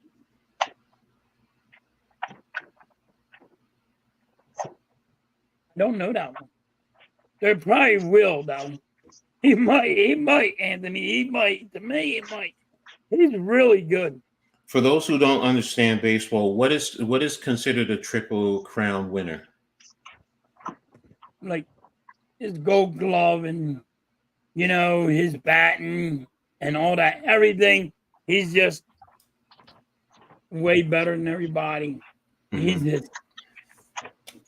got it all. He got all the works going on. Okay. Who do you think will win the Cy Young in each league? I don't know that. I don't know that one, Coach. I don't. Okay. I don't. Okay. No, that's fine. I mean, that's pretty much close. Yeah, that was the last thing because we did touch on the MVP a little bit already. That was later, but hitting award, yeah. So Triple Crown. So I mean, Anthony basically hit a lot of my questions to close it out. So Triple Crown, he said, was home run, RBI, and batting average. Batting average, right? I thought it was a glove too. Maybe it's batting average. Okay. Thank you, Blaze. I thought it had to do with the his Gold Glove too. That was not horse riding, Yarku. That's a good one, man. So, but yeah, this has been a phenomenal show today. I mean, you guys have been great. Is George going to hit 7 home runs in his career? Ooh. That's a good question. Ooh. I don't even know where he is. No, he just hit 300. I think he just hit 300. They said he's the fastest at 300. So, ooh. I just had it in my head. Yankees, Mickey Mantle, Joe DiMaggio, Aaron Judge, me outfield, Garrett, Dieter GJ, Babe Ruth. Okay. I mean, Anthony, that's a great lineup. But who's your second baseman? Yeah. Right. Gold Glove is fielding. Triple Crown is batting stats. Okay. All right. Well, we're going to start wrapping this up now, guys. So, Earl, what do you got going on for the rest of the week? Well, that's a great question. I have the Raw watch along on Monday night. We're going to be doing the Raw watch along on Monday night. We're going to be doing that. I'm going to be back with the Raw watch along, and then I'll be doing AEW Dynamite on Wednesday. And then I got the wrestling experience on Thursday, and then I've got SmackDown on Friday. So that's going to be my week. Hardworking man, a busy man as always. It just never stops. Never stops. Mm-hmm. Oh, okay. Blaze said he thought you left, so. I'm back, Blaze. I'm back. Okay. What's that all about, Earl? I don't. I took a little break. I was off for the week, and now I'm back. And I'm back. Yes. Back What better than I ever. you left YouTube. Are you Okay. quitting YouTube? No. I've been with YouTube for 11 years now. There's no way. There's no way. And the way everything is, and I believe I'm like 26 subs away from 500. So Let's go. I'm getting there. Don Mattingly is a first baseman. Don Mattingly is a first baseman. He's not a third baseman. Thank you, Greg or John. Yeah, Don Mattingly is my favorite Yankee. He's a first baseman. Don't go there with that one. So, but no, I get you. I mean, I understand. This was a mix-up. So, what do you got going on halftime for the rest of the week? I'm gonna watch a little bit of Phillies. Like I always have Monday when I have during the week. I got work, so it's kind of hard to find out what games I can stream or not. I will be streaming the last game of the Eagles preseason game. What day is that? I think it's Thursday. I'm not sure though. Hold on, let me take a look now. I think it's Thursday or Friday. Yeah, let's find out. NFL preseason 3. It's a Saturday. What time? It's a 1:00 game, so I guess we won't be having the whatchamacallit next week. Yeah. Oh. Well, John, maybe we can do it both. Watch the game and stream. Now, if you want to stream it, I mean that's perfectly fine. I was watching the Giants here, so I think they're going to use their starters finally. So I understand. You want to see that, and you want to see what they're doing. So halftime is going to cheer Paul Logan. Blaze, yo, I got Earl to say he sucked. Already. Let you all know. Yes. Says Logan Paul sucked. Yes, I did say that during the stream. Yes, I did. Just to make halftime smile.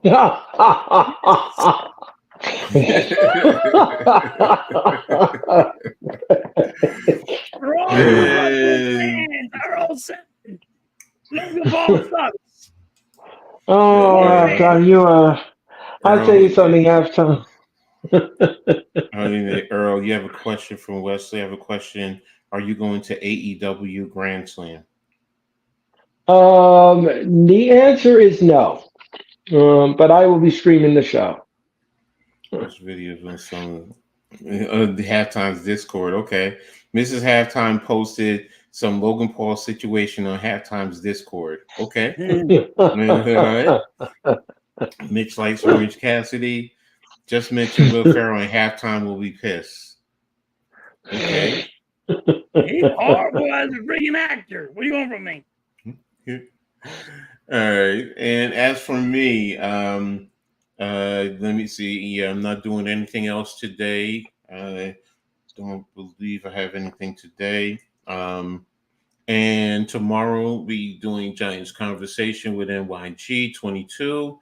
Monday I'll be doing the read and attack show 7:00 on Monday. Tuesday, I'll be doing the Heart of the City with NYG.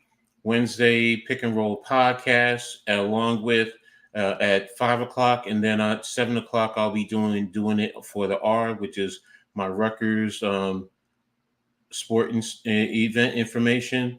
Thursday, we'll be bringing back the full court press, and talking about the WNBA. Next Friday will be the Read and Attack here on the Hardcore Sports Network. Next Friday at 6 o'clock. And then the Black Top podcast with NYG around 8 o'clock. And then, of course, next Saturday, another halftime coaching adjustment show. So, that's what I got going on this week. So, wow, you talk about me being busy, Coach. You have your hands in a lot of cook pots. yeah, I'm trying to continue to grow myself. So, that's pretty much what it's about with me.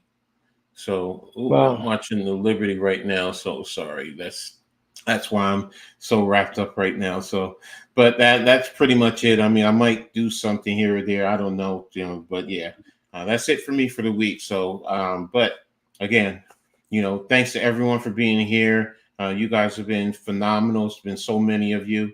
Don't want to go through and possibly miss anyone. So, but you guys, thank you again. You can always come back and watch you can rebroadcast this, watch it again, get anything in particular. We appreciate you guys. So, Greg, he says, what's your favorite NFL team? Well, I follow both the Giants and the Jets, Gregor Johns. Mhm. So New York based. New York based, No. Gregor John.